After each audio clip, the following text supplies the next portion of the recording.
Boa noite, pessoal. Estamos aqui para mais um podcast do Futuro do Agro. Esse é o nosso terceiro podcast e uma comemoração. Viemos aqui fazer um lançamento do nosso próximo MBA em marketing e vendas no agronegócio. Então a gente está aqui com um grupo seleto de profissionais, né? A gente está com o Fábio Sgarbi, que é o coordenador do curso e também vai falar durante o curso sobre planejamento estratégico. A gente está com o João Salles, que é responsável pela parte de pesquisa de mercado. E a gente está com o Roberto Araújo, que é responsável pela parte de políticas públicas no agronegócio. Então, eu queria agradecê-los pela presença.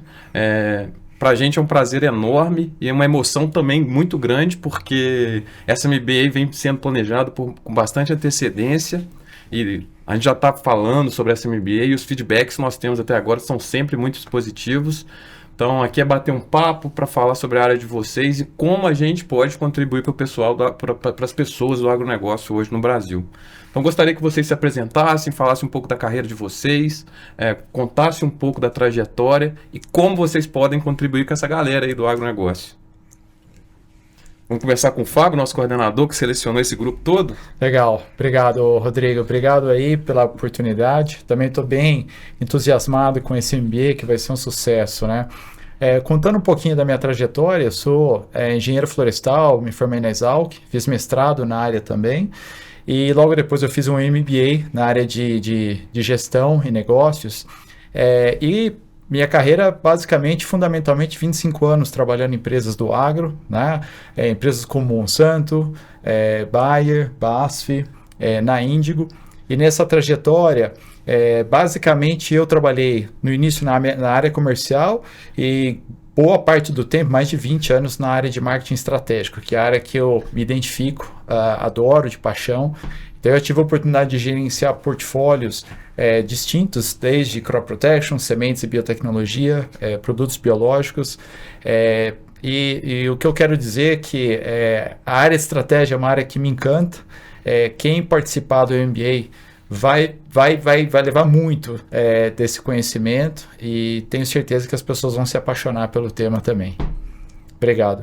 Nós que agradecemos. Passar a bola para o Roberto agora, né?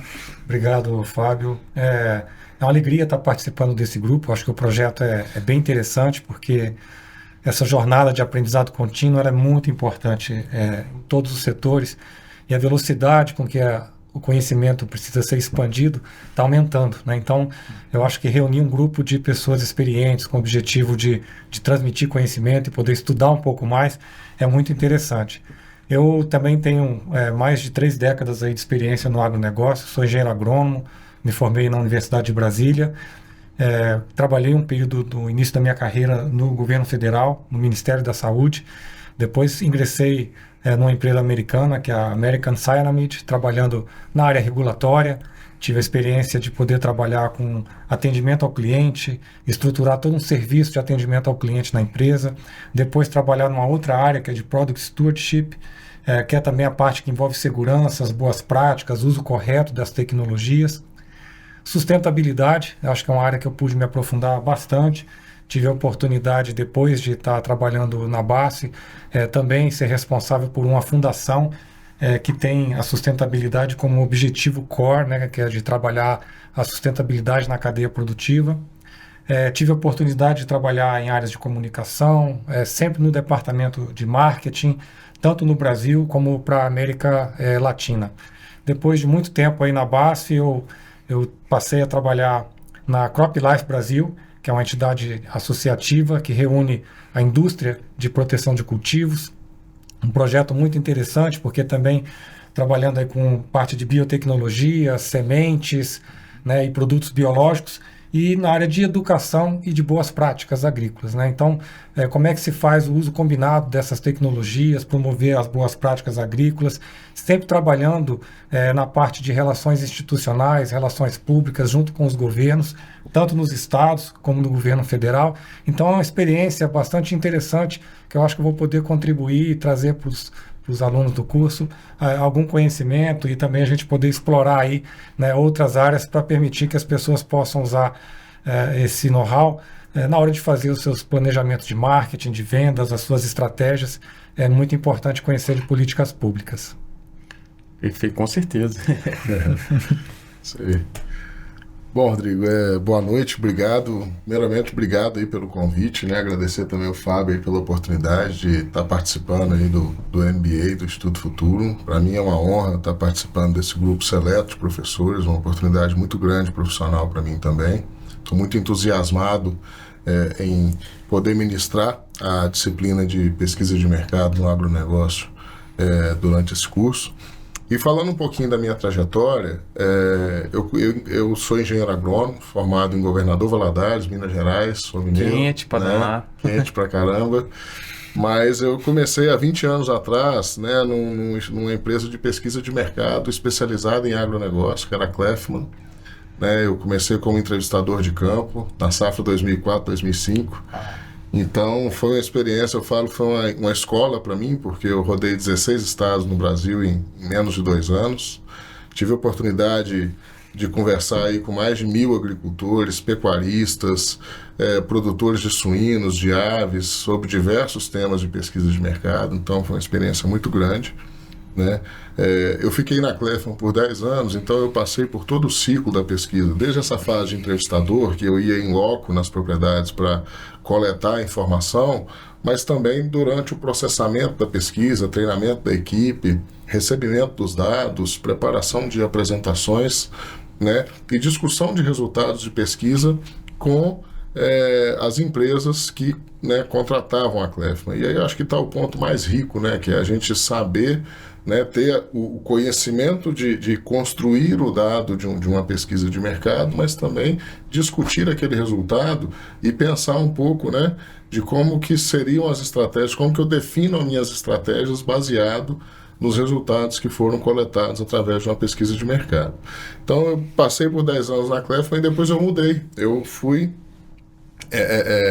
eu me ingressei na Dupont como coordenador de inteligência de mercado. Então eu mudei do lado de mesa. Antes eu vendia a pesquisa de mercado, eu passei a ser um comprador da pesquisa. E foi uma experiência muito importante, porque exatamente saber usar a pesquisa depois que ela é entregue, depois que o Instituto de Pesquisa vai embora, como que eu uso isso dentro da companhia, né, e como que eu faço que essas informações influenciem as decisões da empresa. Então fiquei 4 anos na Dupont, passei ali pelo processo da construção da Corteva, tive a oportunidade de vir para a BASF, fiquei mais um período na BASF como gerente de inteligência para a América Latina, e depois fui para a Sumitomo Chemical, que é a empresa que eu trabalho hoje, onde eu tive uma oportunidade também de trabalhar na área de acesso a mercado e CRM, que também foi uma experiência importante dentro do marketing, porque está muito ligado a cliente, né? E pesquisa de mercado está ouvindo o cliente o tempo todo. Sim. Então, o CRM também trouxe aí uma experiência que eu ainda não tinha, e agora eu voltei para a área de Business Intelligence, que é a área que eu já venho aí trabalhando há muito tempo, e aí a minha expectativa é poder contribuir dentro do curso aí com todo esse conhecimento de pesquisa de mercado e uso das informações de mercado para suprir as tomadas de decisão aí nas empresas aí do agronegócio. Muito bacana, muito bacana. Primeiro, eu passei parte da minha infância em Coronel Fabriciano. Segundo, eu acabei de comprar uma pesquisa de mercado, não sei o que fazer com ela, você vai ter que me ajudar. Pois é, isso aí. E contando um pouco da minha história, eu sou engenheiro agrônomo, tenho mestrado, doutorado em fitopatologia, então minha carreira inteira foi na área de pesquisa. Depois passei por Bayer, BASF, na área de pesquisa também, bem técnico. E hoje eu estou como desenvolvimento, Business Development para uma empresa, uma startup que chama Oath. E estou com o Instituto Futuro, que espero que progrida aí. E, na verdade, como técnico, eu vejo muita essa questão da necessidade do marketing, né? Assim, as pessoas técnicas não têm o conhecimento. E até queria fazer a primeira pergunta saindo do script. Você falou que gosta de desafio, eu também gosto. Então, vamos lá. Primeiro, eu queria que você falasse desse curso, por que você montou e para quem é esse curso. Legal.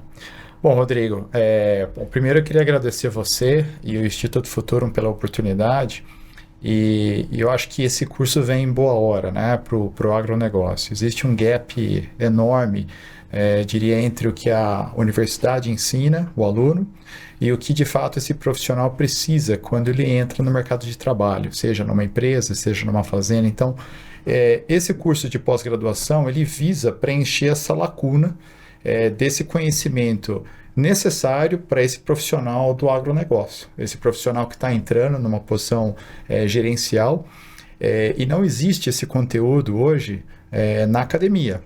O conteúdo que a gente vai trazer é um conteúdo que tem uma base teórica muito boa, mas principalmente uma base prática com a experiência de profissionais e que ensinam aquilo que eles fazem no dia a dia. Essa é a grande diferença. Então aqui nós temos profissionais que trabalham hoje com anos de experiência na área, que eles estarão ministrando as disciplinas, e eu acho que é aí que está a riqueza, né? Os alunos vão ter contato com gente que sabe o que está falando, e isso eu acho que é fantástico, né? Então esse é um sonho que eu sempre tive, eu sempre gostei muito de estudar, e sempre tive essa dificuldade de obter esse conhecimento. Eu obtive o conhecimento vivenciando, e não é diferente para a maioria das pessoas. Mas esse MBA vai acelerar muito a carreira de pessoas que querem, de fato, subir numa organização, ir para uma posição de gerente, de diretor. Sem dúvida, isso vai trazer um background importante para o agronegócio. Concorda com ele, João, Roberto? Totalmente, porque é muito importante esse conhecimento prático, né? E a gente vê assim, e o conhecimento de diferentes temas, né? Porque de repente você tem um profissional que está lá no campo, que já conhece bem o agricultor, que conhece a praça de negócio onde ele atua, como que as coisas acontecem por ali, né? Mas talvez ele não tenha aquele embasamento de marketing, então ele tem uma vontade de passar por outras cadeiras dentro da empresa, e ele às vezes se sente capacitado pelo conhecimento que ele adquiriu na região que ele atua, mas às vezes ele não teve uma oportunidade de ter essa expansão do conhecimento com a visão de marketing mais prática, de como que as coisas acontecem dentro de outras funções na companhia que não estão no campo, né? Então acho que uma oportunidade muito grande para os profissionais que têm aí o objetivo de avançar em marketing e vendas dentro do agronegócio. Importante porque a gente vê que os currículos, né, nas universidades, nos cursos de agronomia, engenharia florestal, tem um aspecto, uma pegada acadêmica muito forte, né? Então a gente poder trazer um pouco dessa pegada prática do dia a dia. Eu mesmo deixei para fazer o meu curso de mestrado já bem avançado, foi no momento em que saí da base e fui para a CropLife, eu fui fazer um mestrado em agronegócio, e o que a gente percebe é essa mescla de profissionais de diferentes áreas querendo entender cada vez mais do agronegócio.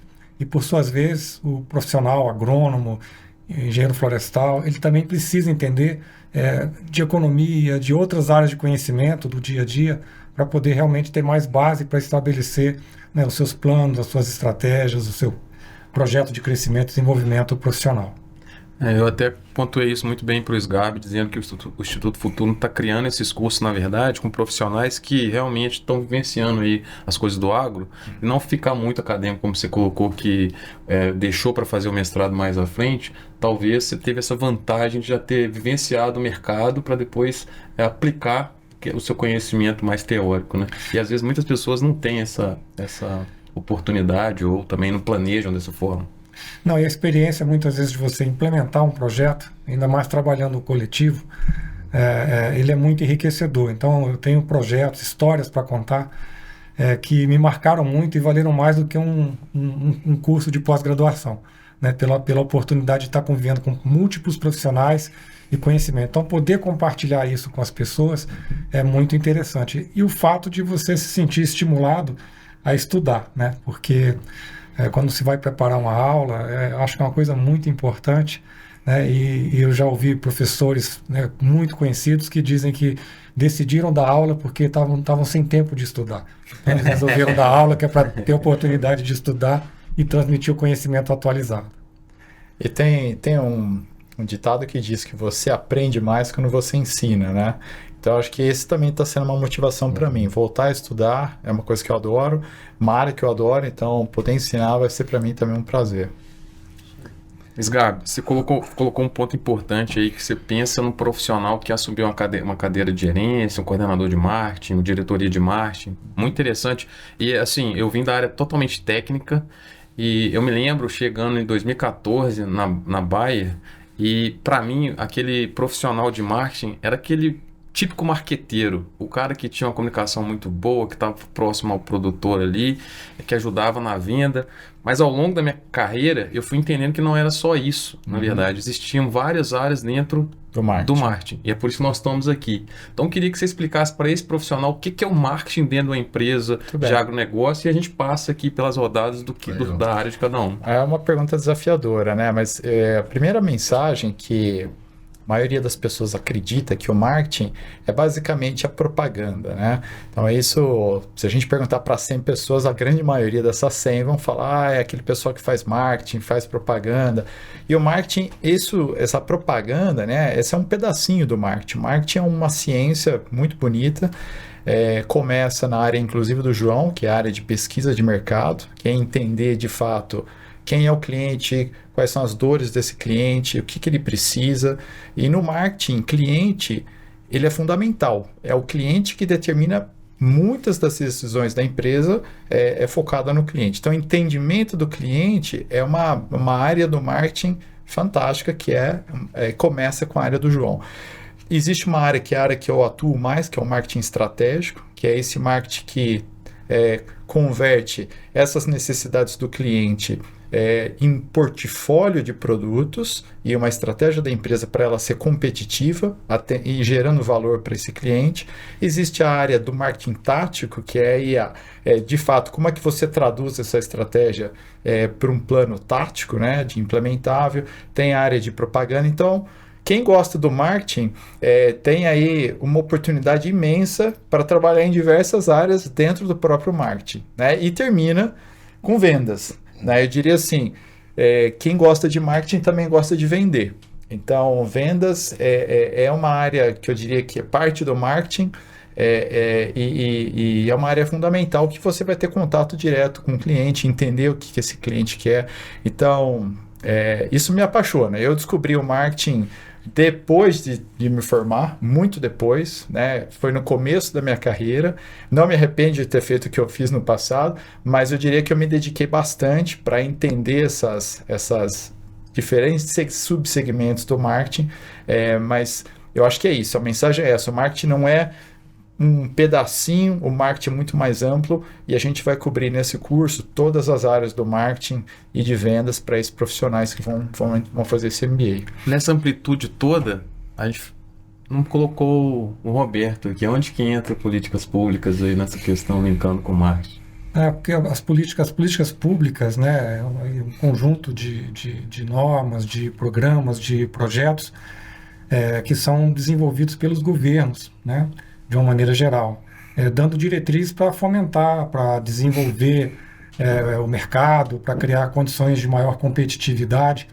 E assim, quando a gente pega um agro, como as características do agro brasileiro, que é um agro competitivo, um agro exportador, ele tem que estar constantemente evoluindo, né? A política pública ela não é uma coisa estática, ela é dinâmica, mas ela prevê questões que envolvem o financiamento. Então você tem, na hora de discutir, por exemplo, um plano safra, quem está aí acompanhando, né, os jornais, viu toda a discussão que teve agora com a suspensão do repasse dos valores do plano safra, a necessidade de fazer uma medida provisória para poder não cessar esse financiamento, que são coisas importantes para a competitividade. Como é que isso impacta o dia a dia do cidadão? Olha aí os preços dos alimentos, né? Inflação, aspectos que diz a respeito da questão tributária. A gente passou aí por uma reforma tributária que ainda está sendo regulamentada. Como é que essa reforma vai interferir ou atrapalhar ou beneficiar o agronegócio? Políticas relacionadas com logísticas, com estrutura de armazenamento, de transporte, que também precisam de políticas públicas para o país ser mais competitivo, né? Envolve preço de combustíveis, envolve preço de uma série de insumos que são importantes no dia a dia, fora o aspecto de formar pessoas, de educar pessoas, de aumentar a competitividade, ou de você fazer estímulos, por exemplo, como é o programa de modernização da frota, né, de você ter máquinas e tratores mais novos e mais competitivos para poder atender às necessidades do mercado. Então, ela envolve um conjunto de programas muito grande. E a necessidade de ter esse alinhamento com políticas globais. O Brasil é um país que faz parte, assina acordos internacionais, como o Acordo de Paris. A gente tem aí as questões que envolvem mudanças climáticas, questões que envolvem o risco na agricultura, securitização rural. Quer dizer, são uma série de temas que fazem parte dessas políticas públicas. para o aluno, né, para o profissional que está no mercado, é importante ele entender um pouco de tudo isso que está em volta dele, para saber quais são os benefícios, como é que ele monta uma estratégia, como ele aproveita uma oportunidade, como ele se antecipa a uma dificuldade, a um novo desafio que vai acontecer, inclusive para se antecipar nesse desenvolvimento de estratégia e colher, né, algum benefício por estar indo mais rápido para o mercado. Eu concordo plenamente com o Roberto. E foi muito feliz esse comentário do Roberto, né? Um bom profissional de marketing, ele tem que ter uma visão holística, né? E isso que é o que é bonito na área de marketing, né? Então, você vai falar de estratégia, esse profissional tem que entender de política pública. Muitas vezes uma decisão na empresa é tomada em função de uma possível tendência, de algo que está acontecendo, seja do ponto de vista regulatório, seja do ponto de vista governamental. Então, essa disciplina do Roberto ela é fundamental e compõe tudo aquilo que esse profissional precisa saber para poder recomendar a melhor estratégia. Assim como precificação, assim como economia, que vai ter uma disciplina sobre finanças, né? Então, esse profissional ele é um profissional completo. E o que é bacana nesse profissional completo, que a empregabilidade dele é muito alta. Então, assim, isso é uma coisa legal do profissional que da área de marketing, que esse MBA vai possibilitar esse conhecimento que esse profissional vai adquirir em pouco tempo, né? Ótimo, ótimo. Antes da gente entrar nas perguntas mais específicas aqui de cada área, me surgiu uma curiosidade também para a gente balizar essas pessoas que estão nos assistindo agora interessadas nesse curso de marketing. O Fábio pontuou ali que tudo começa na pesquisa de mercado. Mas o que é pesquisa de mercado? Para quem que você faz essa pesquisa? Como é que você direciona a pesquisa? Então, a pesquisa de mercado, ela tem várias dimensões, né? Eu posso ter uma pesquisa de mercado onde eu tenho uma necessidade de entender determinado tema, determinado tipo de cliente, determinado segmento de produto, né? Isso é um pouco mais específico e mais sofisticado dentro do marketing, vamos dizer, para quem está um pouco mais avançado. Mas se a gente pensar assim, quando o Fábio fala, tudo começa talvez pela área do João. Por quê? Porque a pesquisa de mercado está dentro de uma área que é o Business Intelligence, que é a inteligência do negócio, a inteligência de mercado. E dentro do marketing, tudo começa pelo potencial do mercado. Então você começa entendendo o ambiente competitivo no qual você está se inserindo, né? E para entender esse potencial competitivo, você precisa usar indicadores de mercado que vão te dando possibilidades de mensurar qual que é a real fatia que você participa com o seu produto, com a sua empresa, né? Então, a pesquisa de mercado ela vai além nesse sentido. Eu posso fazer uma pesquisa de mercado porque eu quero entender melhor como que o agricultor escolhe determinado produto e entender como que ele pensa a precificação de um produto, qual que é o conhecimento de marcas de produtos que ele tem.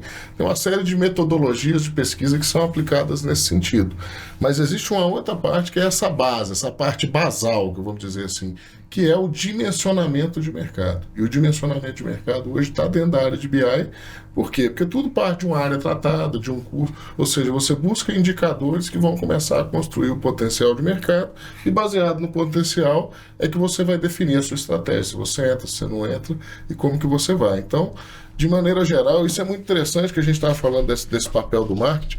O marketing é uma engrenagem que ela tem várias coisas da empresa passam pelo marketing, né?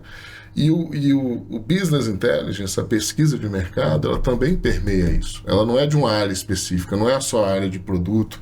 Ou você faz uma pesquisa para acesso, você faz uma pesquisa para comunicação, você faz uma pesquisa de posicionamento, você faz uma pesquisa para a área técnica de R&D, né? Então tem uma série de... Você permeia todas as partes da empresa, né? Entendendo sempre quem está lá na ponta, que é a pessoa que consome o seu produto. Eu diria que a área do João, a área de pesquisa de mercado, é a área que é a porta da empresa que liga o cliente à empresa. Obviamente a gente tem a força de vendas, mas se a gente quer saber de fato o potencial de mercado, o que o cliente pensa, essa área de pesquisa de mercado é a porta para o externo, né, que é fundamental. Esse entendimento não só do cliente, mas também do concorrente, quem proporciona isso é a inteligência de mercado. Até fazendo um link aqui com a área de políticas públicas, assim, não é possível melhorar nada que a gente não possa medir. Você tem que medir primeiro para depois estabelecer planos de melhorias, de avanço. Né? E a pesquisa de mercado ela também ajuda quando você traz isso para a pesquisa setorial. Né? Quando você quer representar um setor junto ao governo, junto aos seus públicos de influência, você tem que ter dados, tem que ter números do setor para poder convencer aquele parlamentar que está redigindo a regulamentação, que está desenvolvendo a política pública. Eu acho que o agro brasileiro ele teve um avanço muito interessante com a forma como ele se organizou hoje, por exemplo, dentro do Congresso Nacional. A Frente Parlamentar da Agricultura tem uma estrutura muito bem montada, né? Ela está bem representada, é a bancada mais forte hoje dentro do Congresso, né? Tanto no Senado como na Câmara dos Deputados.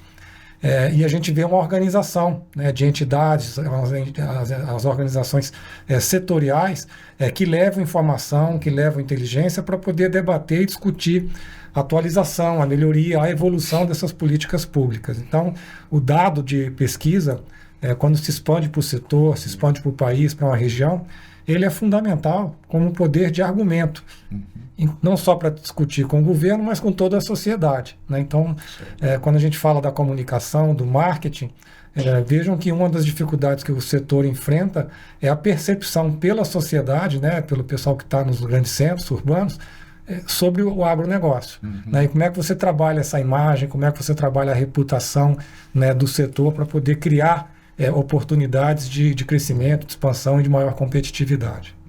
Ótimo, ótimo. Vamos voltar depois para a pesquisa de mercado, que para mim interessa muito. Mas vamos para aqui para o planejamento estratégico.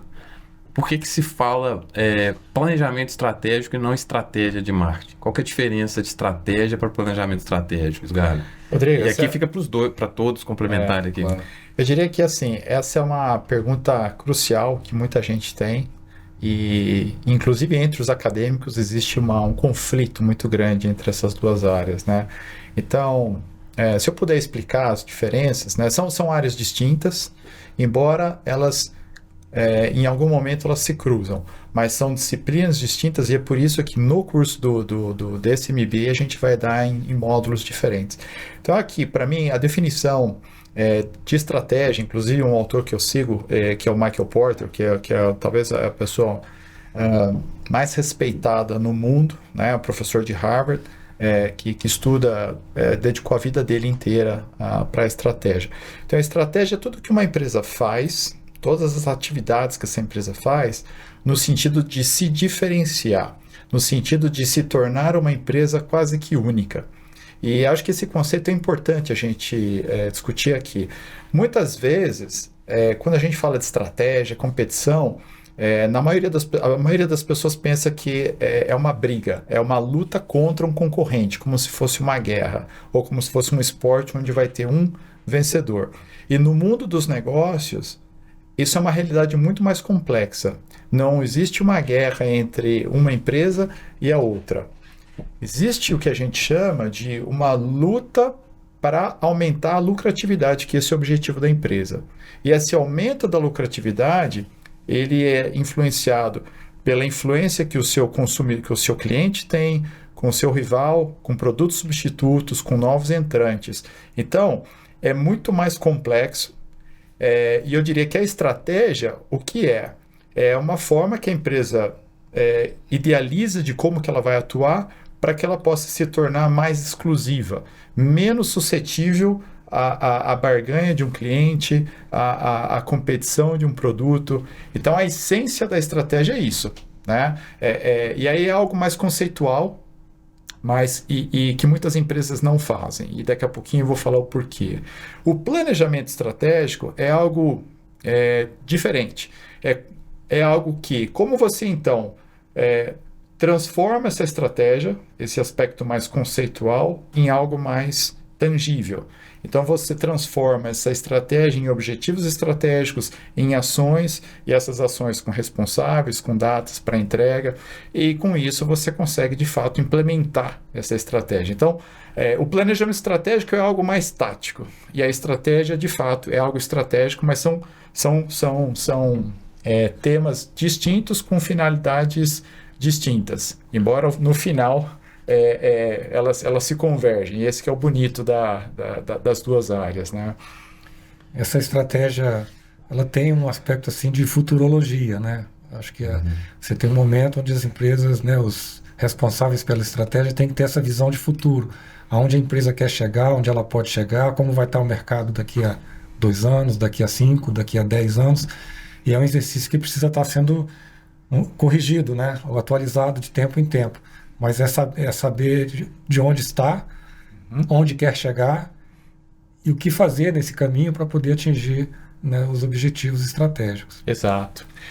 E uma coisa interessante é que a estratégia é algo simples. Existem 3 caminhos que uma empresa pode seguir do ponto de vista estratégico. Ela pode ser uma empresa que ela vai se diferenciar por uma empresa em liderança de custo, ou seja, vai ser uma empresa com foco em redução de custo e vai conseguir vender um produto mais barato, ela vai ser competitiva por isso. Normalmente essa empresa tem escala. Uma empresa de genéricos é um exemplo típico do que eu estou falando. Você tem um outro perfil de estratégia, um outro caminho que seria o da inovação. Então são empresas, por exemplo, como Bayer, como Corteva, que investem em pesquisa e desenvolvimento, trazem soluções inovadoras com valor muito alto e com isso você consegue também se diferenciar. E existe um terceiro caminho que é o caminho do foco. Ou seja, você é uma empresa boa num determinado nicho de mercado. E você tem naquele nicho de mercado uma expertise, né? Por exemplo, uma cooperativa focada no mercado de café.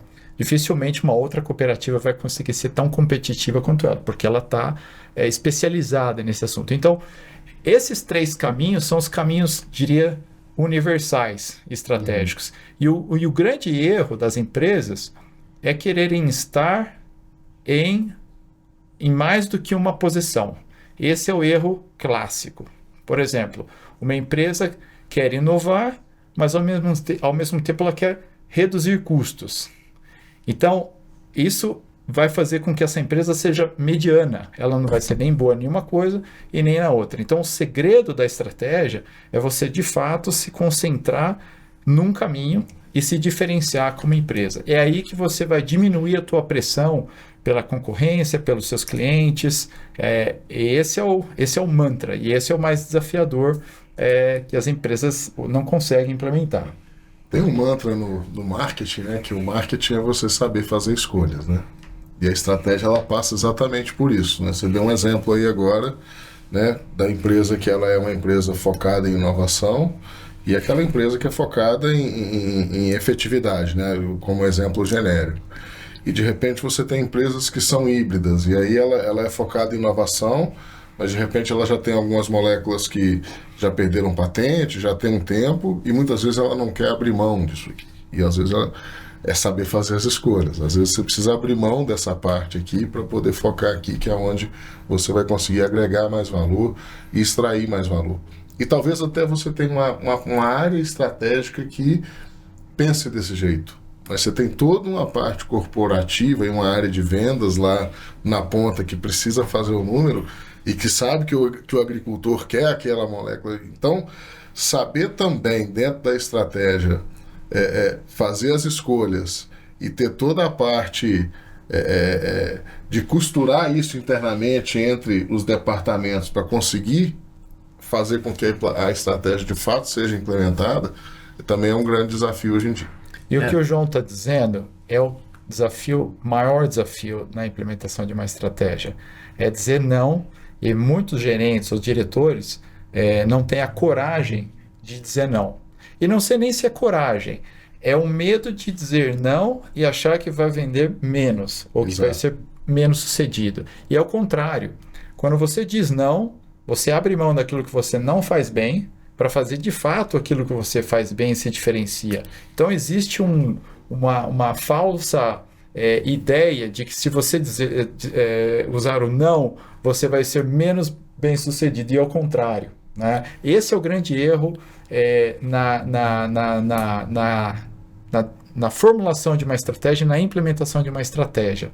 Né? A implementação do planejamento estratégico a gente pode falar daqui a pouquinho, que são outros desafios, mas da estratégia é não saber fazer as escolhas e não estar firme nas escolhas. E só para não perder o gancho, a gente está falando aqui de alguns exemplos, de dar exemplos práticos, né? E eu acho que eu queria pegar um gancho nesse sentido aí, porque muitas vezes acontece isso na prática, né? De você fazer um planejamento de vendas com produtos que te dão mais margem e você tem aqueles produtos lá que te dão menos margem, mas são altamente demandados. E o tipo de vendas normalmente gosta desses produtos porque ele sofre a venda com aquele produto. Vivemos isso na Índia. Né? Mas muitas vezes você chega no final do jogo, quando vem chegando o fim do ano, você vê que você não vai conseguir fazer o número de rentabilidade com o seu portfólio, né? E aí o cara... ele fala, cara, mas se eu vender um pouquinho desse aqui, eu faço todo o número daquele tantão. E aí ele dá foco aqui e consegue. Aí às vezes é uma forma de mostrar para ele assim, cara, tá vendo? Às vezes você não precisava disso aqui tudo. Né? Entendi. A gente pode dar foco. Então, assim, a questão de dar foco, às vezes ela vem na dor. Mas o ideal, né, é que a gente consiga fazer isso de uma forma estruturada para que a empresa tenha uma política mais homogênea e consiga extrair mais valor do portfólio. Exatamente. Você me fez, assim, na verdade, como eu não sou da área de marketing, vocês trouxeram alguns exemplos que me fez pensar uma coisa aqui que traz para a MBA. Porque, por exemplo, pelo que eu entendi, a estratégia é o sonho, o plano estratégico é a ação. Uhum. E esse plano estratégico é o mais importante, que as empresas falham. E muitas vezes falham porque perdem o foco do que eles imaginaram como estratégia. Exatamente. Correto? Esse é correto o que você está dizendo. Mas aí a gente tem a área de P&D, a gente tem a área de regulatório e a gente tem a área de vendas. Uhum. Cara, numa empresa como o agro, o conhecimento de marketing não tinha que ser geral? Aliás, a estratégia e o plano estratégico não deveria ser ensinado dentro das empresas ou insistido para que todos os departamentos soubessem? Não falta uma comunicação para que todos entendessem qual é a direção que a gente vai tomar? Acho que esse é um ponto interessante para trabalhar, porque quando se fala do marketing, a parte de comunicação não é só a comunicação externa, também a comunicação interna, né? Então, acho que todos, né, as grandes empresas no mercado, é muito comum a gente ver as convenções de vendas, né, ou as reuniões técnicas, onde o esforço da liderança dessas organizações, da equipe de marketing, é justamente isso, é transmitir para as pessoas a estratégia da companhia. Onde essa empresa quer chegar, quais são os objetivos dela. Então, comunicar isso internamente, engajar as pessoas. Então, assim, esse aspecto de envolver pessoas, né? Não adianta a empresa ter a melhor estratégia do mundo e não conseguir implementar ou comunicar adequadamente essa estratégia. Então, o marketing ele também funciona com esse endomarketing, né? Com esse trabalho de você explicar essa estratégia para toda a organização e toda a equipe, né, desde o escritório, tem que estar comprometido com o atingimento desses objetivos, as pessoas sabendo cada um o que deve fazer na sua parte, né? Então, esse alinhamento da comunicação interna ele é tão importante quanto ter a boa estratégia. A boa estratégia, se ela ficar no papel, ela não vai funcionar, né? E o que é muito comum, pegando o gancho do Roberto, são duas coisas. Estratégia, eu diria que é análogo com liderança, por exemplo. Então, todo mundo sabe que todo mundo precisa entender o que é liderança, independente das áreas, né, P&D. Mas estratégia sempre foi uma área que não foi muito desenvolvida. Então, são poucas pessoas na companhia e é muito comum muitas empresas não terem uma estratégia, embora elas falem que eu tenho uma estratégia, mas de fato não tem. Existe um planejamento estratégico, mas se você perguntar mesmo, como você se diferencia, o que você faz ser uma empresa única comparado com as outras empresas? Vira um vazio. Então, eu diria que existe uma necessidade das empresas entenderem o que é de fato estratégia, e eu concordo com você, todo mundo precisa de fato entender e colocar em prática. E o sucesso da estratégia é toda a organização, como o Roberto falou, seguir na mesma linha. E é isso que faz uma empresa ficar poderosíssima. Existe um caso, eu sei que não é do agro, mas é muito interessante. Por exemplo, tem uma empresa de aviação nos Estados Unidos, que é a Southwest Airlines.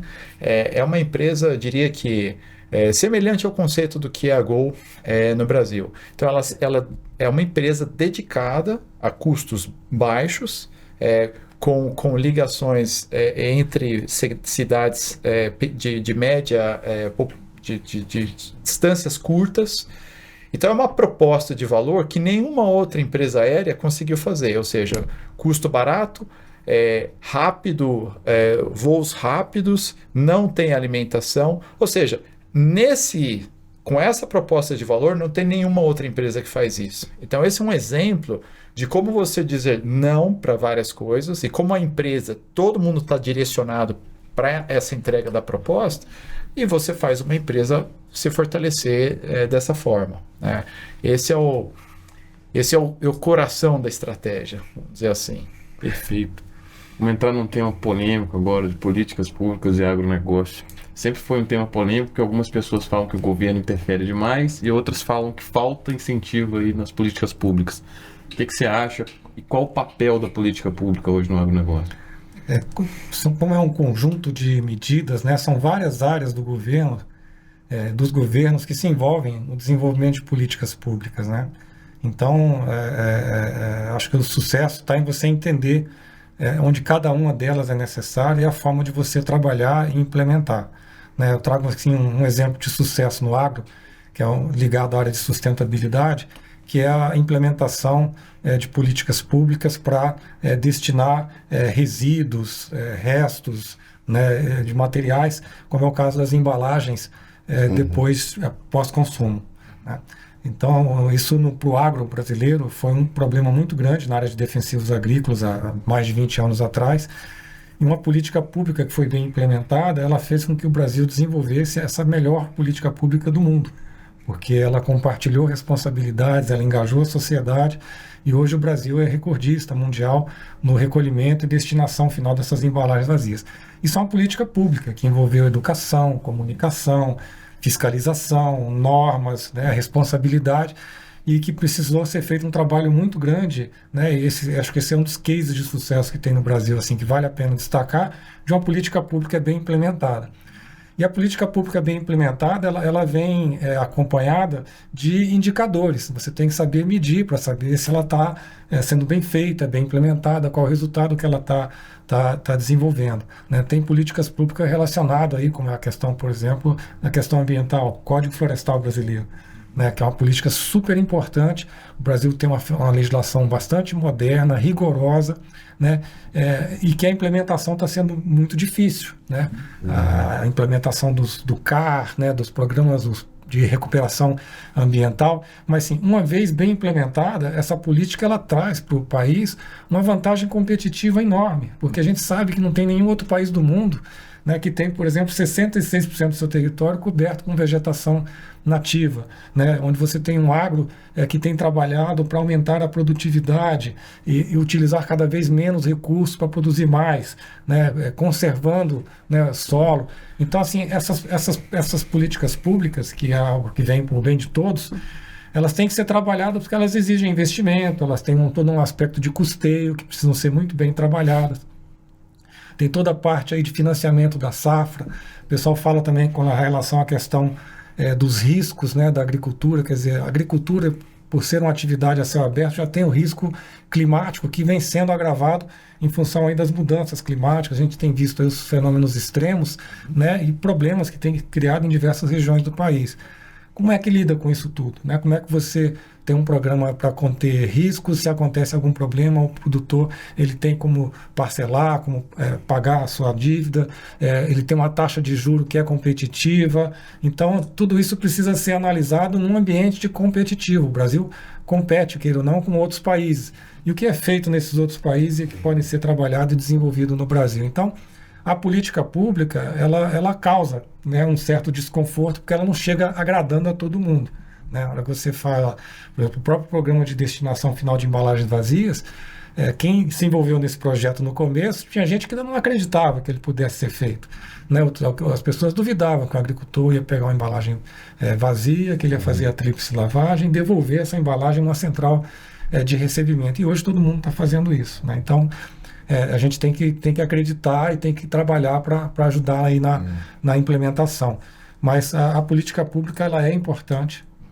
Eu acho que à medida que a sociedade, os setores também se organizam, a gente vê hoje o pessoal do algodão, da soja, do milho, né, das frutas, né, se organizando em entidades, né, a turma das sementes, né, dos insumos, fertilizantes, levando pautas, né, para discutir, interagir com o governo, com o formulador dessas políticas públicas, buscando as melhores práticas para que elas realmente possam cumprir o seu papel de trabalhar para a competitividade. A gente vê, por exemplo, hoje, toda essa questão da digitalização, da automação, né? E aí vamos pegar assim, um dos equipamentos que tem sido bastante bem recebido pelos produtores são os drones na agricultura. Quer dizer, o drone ajuda a aumentar a eficiência, a melhorar. Mas como é que é a regulamentação do drone? Quer dizer, a gente pode entregar um drone na mão de cada um e cada um faz por si. Quer dizer, você tem que ter regras, você tem que ter políticas que permitam, por exemplo, que o drone tenha um piloto, que esse piloto ele tenha um curso, que ele tenha o conhecimento necessário para poder fazer a aplicação dos insumos corretamente, que essa aeronave não tripulada, que ela não vai criar algum problema, impactar em outras atividades. Então, tudo isso precisa estar sendo regulado. Então, fazer a política pública é definir regras que possam ser cumpridas e que o final do processo ele tem que estar gerando um benefício maior para o setor, para a sociedade, de uma maneira geral. Então, é uma coisa muito importante, né? A política pública, são muitas, né? Elas precisam estar constantemente sendo revisadas, melhoradas, né? E acho que esse seria um exercício interessante, né? De enumerar essas principais políticas públicas para que o profissional que vai estar no mercado, ele tenha um conhecimento básico, né? Pelo menos do quais são as políticas públicas mais importantes, como aqui afeta o seu dia a dia, a sua atividade no marketing, nas vendas. Ô, Roberto, eu tenho uma pergunta, e é muito interessante que você trouxe, né? Mas, por exemplo, como que o processo de definição de uma política pública, ele inicia, né? Ele inicia pelas... Por exemplo, o drone, que você está dizendo, são associações que tentam defender um certo interesse, por exemplo, o teu papel da CropLife. Assim, como você pudesse dar um exemplo, até para quem vai fazer o curso, né? Como que alguém que tem interesse nessa área poderia se envolver, e você é um caso real de uma pessoa que se envolveu. Como é que funciona isso na prática? São as associações que levam uma proposta para que a Câmara e o Senado legislem sobre isso? Como funciona? São os chamados públicos de interesses, né? No inglês lá, os stakeholders. Uhum. Quer dizer, a hora que você desenvolve uma tecnologia, como é a aplicação por aeronaves não tripuladas, essa aeronave vai aplicar o quê? Ela vai aplicar um fertilizante, uma semente, um defensivo agrícola, né? Eu atuei por um setor regulado com defensivos agrícolas e produtos biológicos. Então, o drone é uma ferramenta nova que está surgindo e que ajuda a aumentar a eficiência na aplicação. A indústria, ela sempre buscou soluções para ter melhor aplicação. Né? Então, evitar o desperdício, economizar água, economizar tempo, economizar energia, é um drive. Ter o produto bem aplicado, quer dizer, você imagina quem trabalhou em pesquisa e desenvolvimento de uma nova molécula, né? O investimento milionário que é você desenvolver uma molécula. Aí você produz aquela molécula, importa, coloca dentro da embalagem, leva para comercialização, e aquela curta distância entre a ponta de pulverização e o alvo biológico, essa molécula se perde. Então, você cuidar para que quem vai fazer a aplicação possa fazer uma aplicação correta, para ter o resultado lá do fungicida, do inseticida, do herbicida, é importante. Então, o setor, ele se tem uma tecnologia nova de aplicação, como é que a indústria se prepara, por exemplo, para incluir informações em rótulo e bula a respeito, qual a orientação que ela passa para o usuário para que ele possa usar o produto corretamente. Quais são os modelos de aeronaves que existem, quais são as tecnologias que estão sendo aplicadas. Tem problemas com deriva, o produto cair no lugar errado, de contaminar, é mais seguro e menos seguro do que outras tecnologias. Então, isso aí precisa ser feito estudos, gerar dados, muitas vezes pesquisas, para você ter elementos para interagir com a entidade pública que vai regulamentar aquela atividade. Então, o drone, quando surgiu, já existia uma legislação de aviação agrícola no Brasil, né, tripulada, né? Então, assim, a própria aeronave tripulada, ela vem passando também por aperfeiçoamentos, que é automação, GPS, DGPS, válvulas que abrem e fecham automaticamente, ou seja, para trazer maior eficiência nessa aplicação.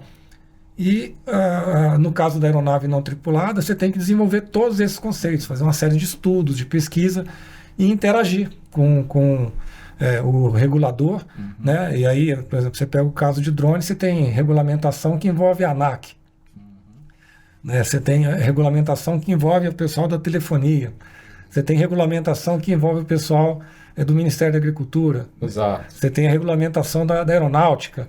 Então, assim, é todo um conjunto, um arcabouço regulatório, normas e procedimentos. Quem vai importar um drone ou produzir um drone no Brasil tem que seguir regras. Tudo isso é política que precisa ser trabalhada.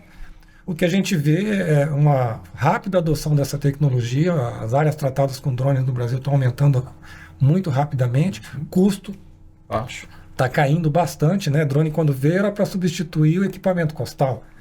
Depois ele começou a substituir tratores, né? Agora já tem produtor rural que, em vez de comprar um autopropelido, prefere comprar 6 drones e aplica com um drone na sua propriedade. Então, as empresas que formulam seus produtos também têm que mexer na formulação desses produtos, tem que se estruturar. Super interessante, né? Então, assim, é uma complexidade muito grande para levar a tecnologia para o campo. Isso tem que estar, para o bem de todos, regulamentado. Claro. Né? Então, qual é o nível de regulamentação que se tem fora do Brasil?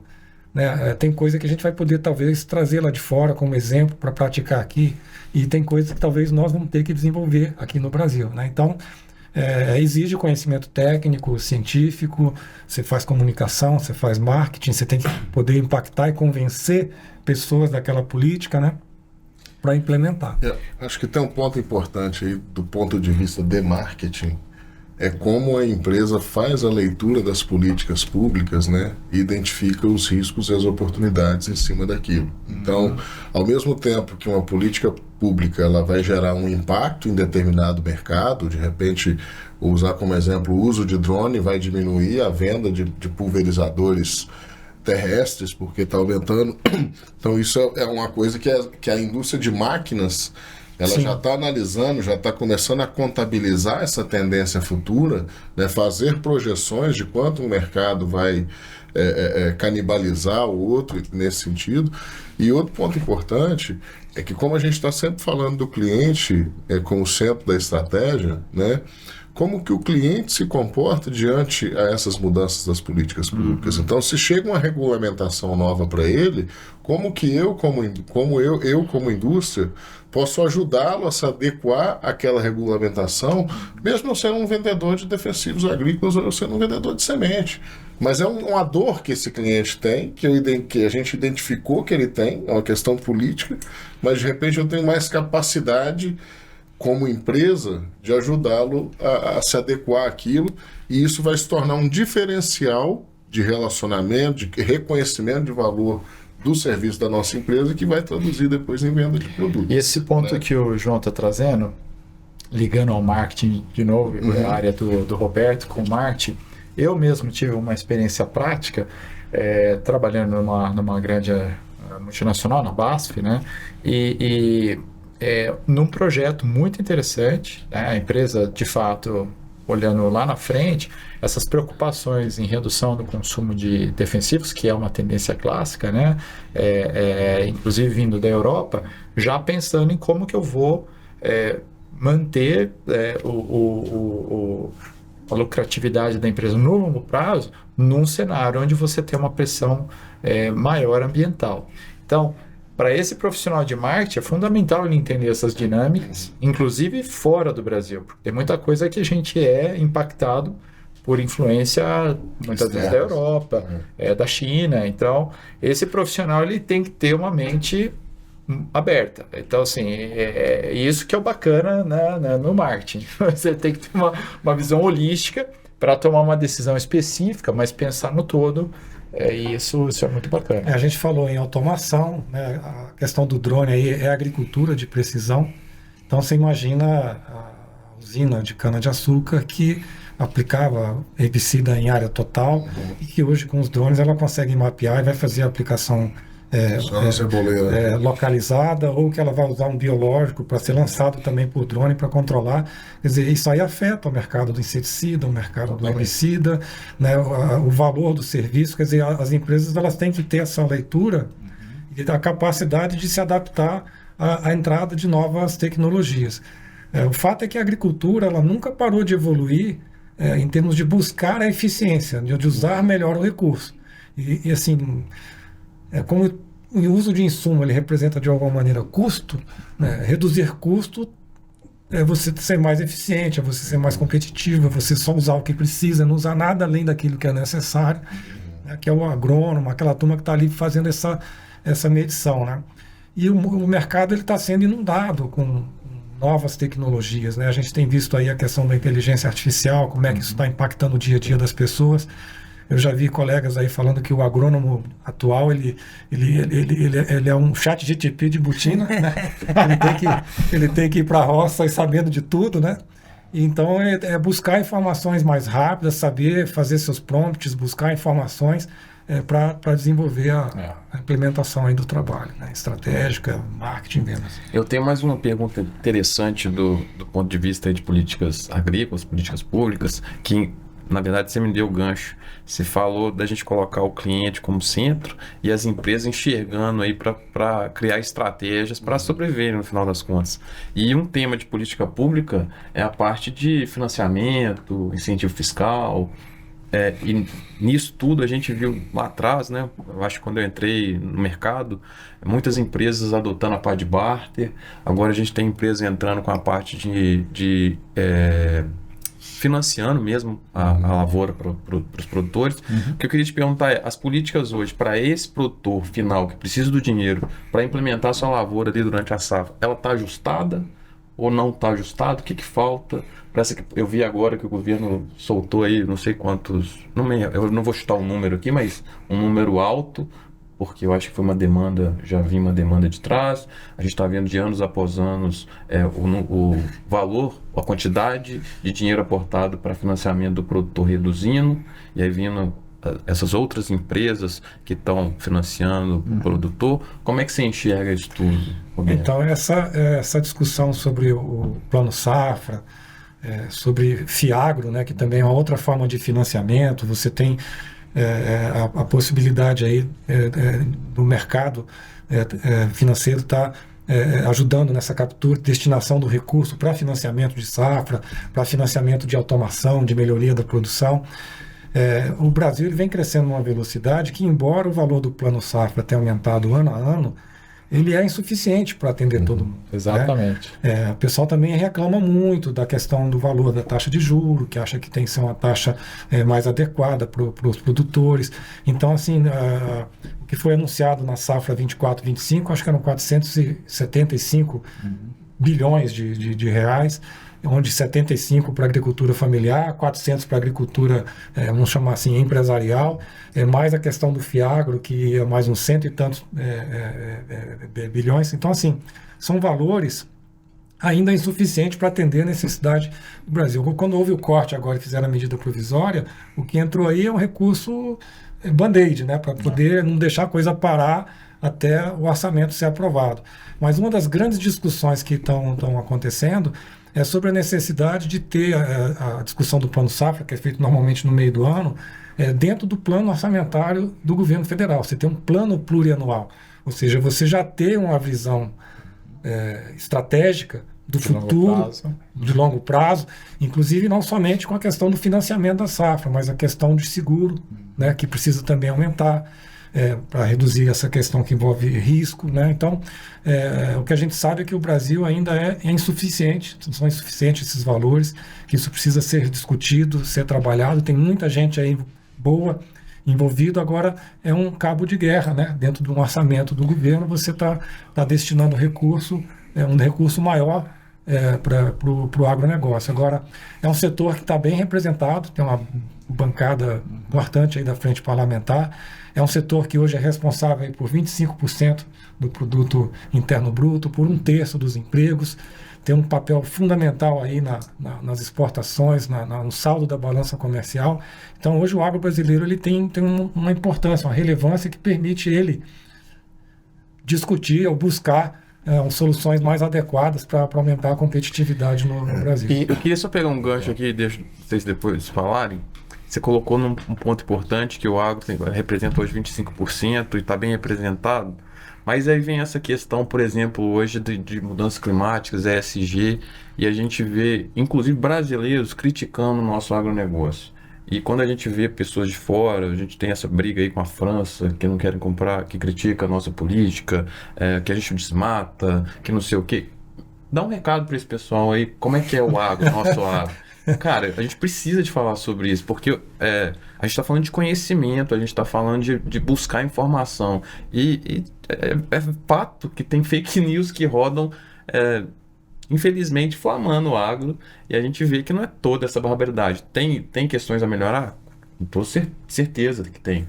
Mas estamos trazendo muitas coisas boas para o nosso país. E, infelizmente, tem essa para mim, né? Talvez você tenha uma visão diferente. Não, assim, vamos pensar numa trajetória, né? Numa jornada, né? Porque o agro brasileiro ele vem se mobilizando e tentando trabalhar assim, de forma mais estruturada. A própria comunicação, se a gente pegar essa campanha que teve aí na Rede Globo, do Agropop, Agrotech, ela já vem aí desde 2016 e ela tem sido mantida, né? A gente vê como tem expandido a comunicação do agronegócio, mas ainda existe um gap muito grande que precisa ser trabalhado, né? Inclusive dentro do ambiente escolar. Se a gente for pensar em política pública voltada para a área de educação, a gente vê, por exemplo, movimentos que estão surgindo e se organizando, e um deles é o De Olho no Material Escolar, onde foi feito um levantamento de uma série de informações sobre o agronegócio que estão nos materiais escolares e que levam a visão antiquada, retrógrada do agro de décadas e décadas atrás, que não corresponde ao agro que a gente vê hoje, moderno, competitivo, sustentável, que a gente vê no Brasil. Então, para virar esse jogo, é necessário realmente trazer dados, trazer números, informações, é preciso ampliar a capacidade de diálogo, estar trabalhando com aspectos educacionais, né? Porque isso começa na escola, né? E então a gente levar esse conhecimento da agricultura, do agro brasileiro, para que as pessoas vejam a força que tem, a importância que tem, não só econômica, mas social, ambiental, né? Que é muito importante essa agenda no país, né? O Brasil tem uma competitividade enorme nessa área, a gente precisa valorizar. O agronegócio, quando eu tive a oportunidade de morar fora do Brasil e eu comparei, eu diria que o Brasil ele tem a sorte de ter o brasileiro, que é um povo extremamente criativo e trabalhador, e isso traz uma vantagem de que o agronegócio ele é de fato moderno, né? Ou seja, muita coisa aconteceu no passado, né? Muita pesquisa foi feita, teve muito investimento das multinacionais, mas o agro hoje no Brasil é considerado um modelo para os outros países, como o Roberto falou. Embora tenha uma difamação internacional, né? Mas o agro brasileiro de fato protege as florestas. A gente tem a lei a lei ambiental e as fazendas em todo o Brasil precisa proteger os leitos dos rios, as áreas de preservação permanente. Então isso é de fato cumprido. A outra coisa é o plantio direto. Quando a gente sai do Brasil, a gente não vê o plantio direto. Existe o plantio ainda convencional. Existe aplicação de herbicidas com deriva. Então assim, o Brasil é uma potência não só no tamanho, mas na competitividade. O agricultor aqui no Brasil não recebe seguro do governo. Então, assim, essa difamação internacional, a gente não pode menosprezar a possibilidade de ser um movimento econômico também. Né? Então, assim, a gente tem que fazer o nosso papel, mas a gente não pode imaginar que isso vai acabar, porque existe aí uma necessidade de proteção de quem é menos competitivo. O Brasil é uma potência, é competitivo, o brasileiro é competitivo, a agricultura brasileira é competitiva, e a gente tem que saber que isso vai sempre acontecer. Né? Acho que uma oportunidade boa que vamos ter esse ano é com a COP30, né, em Belém do Pará, a COP da Floresta, acho que o Brasil vai ter uma oportunidade aí de falar um pouco sobre as boas coisas que faz, né? A gente sabe que o Brasil ainda é um país que tem muitos problemas, né? Questões sociais, diferenças sociais. Isso também é no campo, né? Quando a gente vai falar em política pública, você tem política pública para agricultura familiar, política pública quando se fala em reforma agrária, em fazer assentamento. Isso aí faz parte, né, de planejamento de justiça social. Mas você tem que levar assistência técnica, né?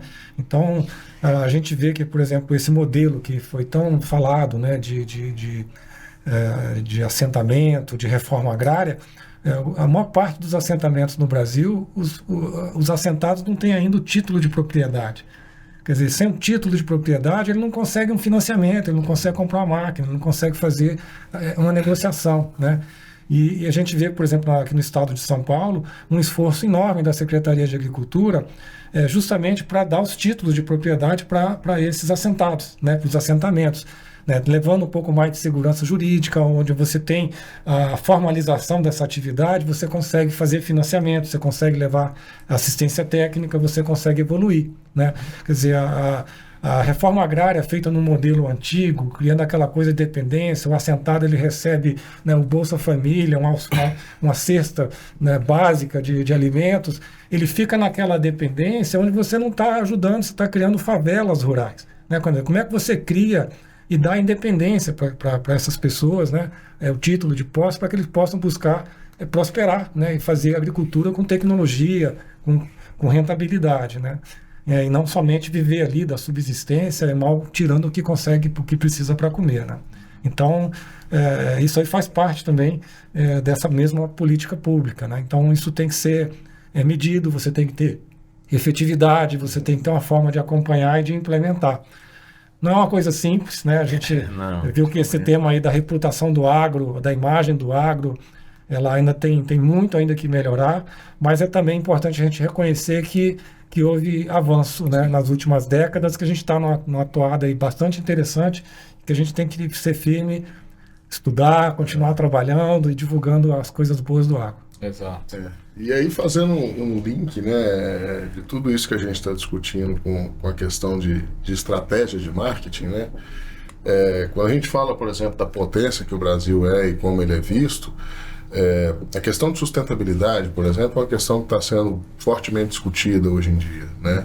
E aí as indústrias, né, nós aqui profissionais de marketing, como que a gente aproveita isso, né, como uma oportunidade para a empresa, né? Então, hoje a indústria começa a prestar serviços para o agricultor na parte de sustentabilidade. Então, como que eu faço para medir a questão do carbono? Agora a gente tem a questão dos CBIOS, que começa a remunerar em cima disso. Então as empresas começam a trazer serviços para os clientes linkados com essas questões ambientais para exatamente agregar valor ao produto que ela está vendendo. E eu vou fazer um segundo link que a gente discutiu aqui agora, que é a questão de crédito, né? O crédito no Brasil está cada vez mais limitado.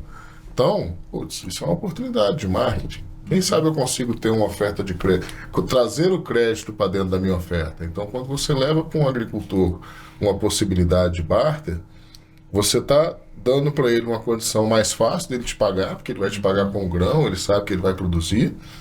Você está gerando um crédito para ele que ele não tinha, e por você estar gerando esse crédito que ele não tinha, ele está vendo, tá com a percepção de valor diferente. E aí você consegue, às vezes, colocar um pacote de produtos com valor agregado melhor, né? De repente, aquele produto que ele não ia comprar, numa condição de barter, ele leva. E aquele produto é altamente rentável. Então, a questão do marketing estratégico, ele está exatamente nessa questão de você fazer a leitura da política pública, né, olhando o cliente no centro e sempre tentando entender como que eu posso, de alguma forma, usar isso como uma oportunidade, né, para eu conseguir atender a necessidade desse cliente e, ao mesmo tempo, agregar valor na minha oferta. O João está falando no linguajar mais popular, é como fazer do limão uma limonada. Exatamente. Né? Buscar as oportunidades. Né? Isso que o João está falando é interessante, do crédito, que o Roberto também comentou. Se a gente pegar no histórico no Brasil, lá atrás, né, há 40 anos atrás, Quem basicamente financiava a safra no Brasil era o governo, né? Depois, no decorrer dos anos, a indústria começou também a contribuir, né? Então, grande parte, as indústrias especialmente agroquímicos, Prazo safra, né? prazo safra, né? Mas o agro foi crescendo numa magnitude tão alta que nem o investimento do governo, nem da indústria foi suficiente para cobrir isso, né? E aí veio a criatividade no Brasil dos fiagros. Então, assim, agora existe a possibilidade não só dos bancos, nós mesmos, a gente consegue participar dos CRAs e dos fiagros com investimento, e muitos deles sem, com isenção de imposto de renda. Então, essa foi uma sacada inteligente do governo de incentivar a população a estar mais próxima do agro. E aí você falou do crédito, aqui já, né, para quem é do marketing, imagina se uma pessoa que é um cidadão que tem essa afinidade em proteção do carbono, ele puder financiar um CRA que tem esse foco. Exatamente. Ou seja, dar crédito para um agricultor que de fato vai proteger o solo, vai proteger o meio ambiente. Então, nós temos no Brasil uma oportunidade gigantesca. E acho que agora a indústria já fez o papel dela, o governo, está na hora da população começar a proteger o agronegócio, que é o que move a economia desse país, né? Sem dúvida. Eu acho que um ponto importante quando a gente fala em sustentabilidade são as ferramentas de sustentabilidade aplicada, né? Com base aí em ciclo de vida, análise de ciclo de vida, né? O ACV, onde você pode medir, né? Todos esses aspectos, não só do carbono, né? Mas de impacto ambiental, de impacto social e econômico, né? Então, assim, a solução de sustentabilidade, ela tem que trazer retorno financeiro, né? Então, muitas vezes as pessoas ficam na defensiva, né, com relação à questão da sustentabilidade, do ESG, mas não, é para trazer mais segurança, risco menor, é para trazer mais resultado econômico. Na hora que você está falando de fazer um plantio direto, de adotar técnicas de conservação de solo, usar plantas forrageiras, você está trazendo ali uma série de manejos que no médio e longo prazo vão fazer aquele solo ganhar qualidade, ganhar resiliência, estar mais resistente às secas, estar com a microbiologia, né, com micro-organismos mais equilibrados no solo, então com mais fibras, né, fixando mais carbono, mas é um investimento, né? Solos bem estruturados é um grande investimento. Então, a gente tem exemplos muito bons no Brasil, onde você vê propriedades aí que estão no Cerrado, que já estão com 10, 15 anos produzindo com essas tecnologias, onde a qualidade do solo melhora. A gente e as empresas enxergando a oportunidade. Pessoal falando em agricultura regenerativa, mas nesse caso nós estamos falando de pegar solos pobres e de construir solos. Enriquecendo, né? Então, assim, são os construtores de solo. Né? Então, a tecnologia agronômica, ela permite isso, né? Que esses solos eles possam evoluir. Muda de cor, né? Daquele vermelhão, latossolo. Eles ficam solos mais escuros, né? Com essa movimentação da matéria orgânica, justamente com essas práticas, né? De desenvolvimento e tal. A gente vai vendo essa mudança, né? Eu acho que, como agrônomo aqui, eu acho que já todo mundo tinha mais de 40 anos. Antigamente, você enviava o solo, era para nós fisicoquímica. Agora, fisicoquímica e biológica, porque é um solo vivo, né? Exato. Eu quero mudar um pouco de tema. O papo tá legal demais, até porque a gente tá tocando aqui. E vou tocar uma cervejinha aqui. Vou tocar a bola para você de novo, João. É o seguinte, vou contar um pouquinho da minha história. Eu entrei na agronomia em 2001, 2002 eu fui estagiário na área de biológico. Então eu estagiei de biológico, fiquei até 2014 nessa área de biológico. Momento até que ninguém acreditava no biológico, né? A gente está falando de sustentabilidade, de mudança de perfil de solo. E de repente, quando eu saí do setor, o biológico deu um boom. A gente está falando de sustentabilidade, hoje a gente tem 200 empresas ou mais registrando produtos no Brasil.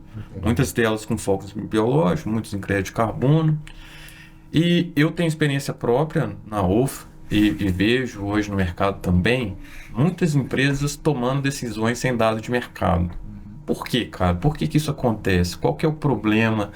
Se a gente está falando que tudo começa com os dados, Por que as empresas não fazem? Qual que é o gargalo aí?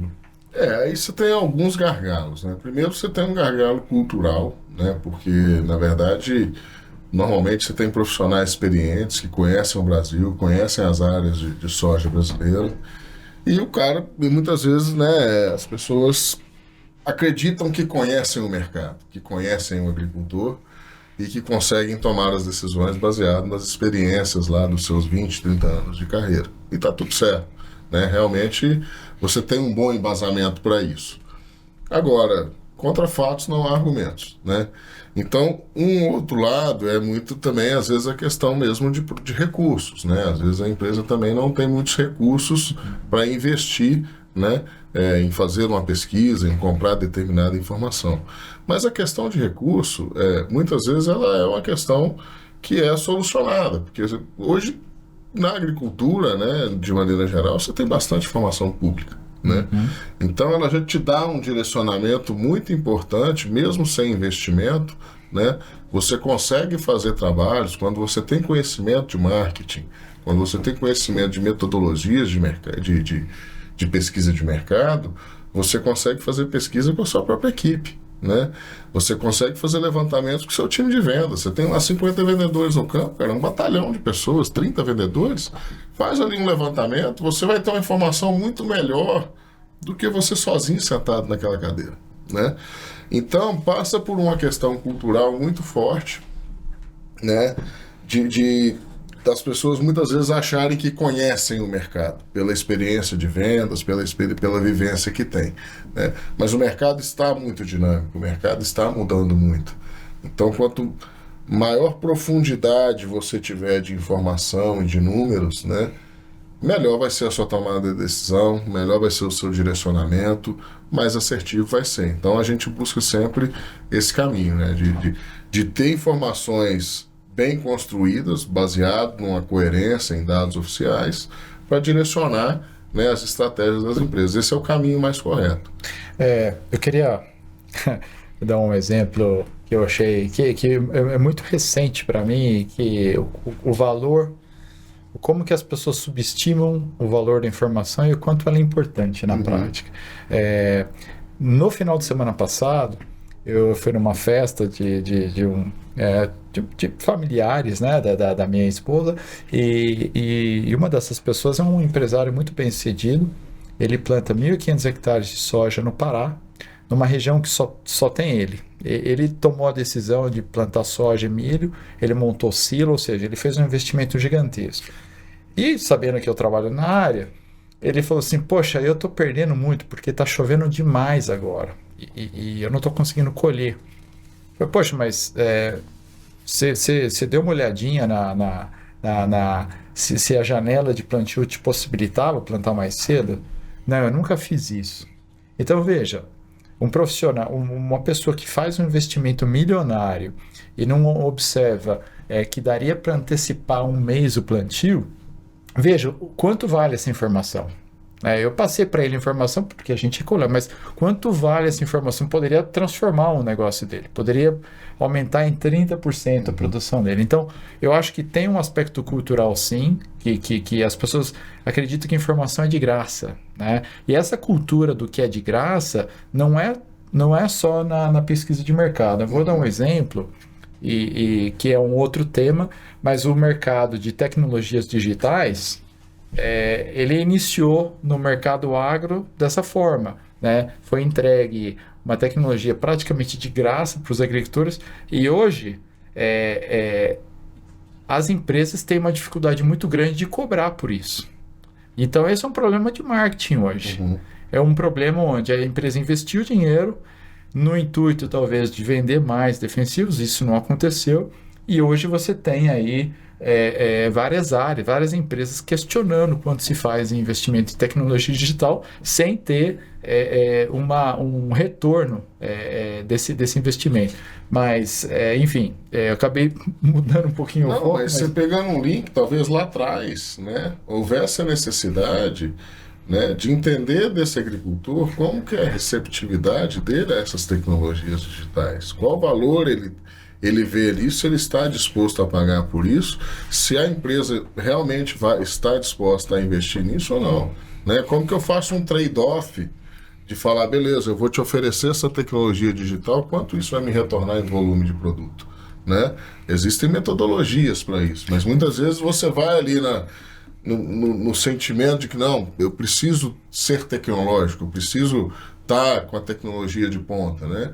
E você faz um investimento e muitas vezes não tem um retorno por falta desse planejamento um pouco mais estruturado e melhor dimensionado. Eu tenho certeza que, e concordo com o João, essa área da tecnologia digital, eu acho que muitas empresas erraram na forma de lançar o produto. E esse erro, diria assim, comum, culminou num desastre para o segmento.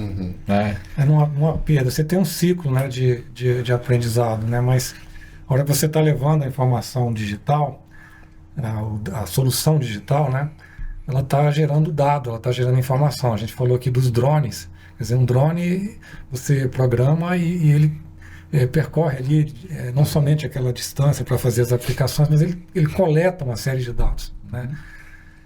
As máquinas também coletam uma série de dados. A gente vê essa briga que está existindo justamente pela informação.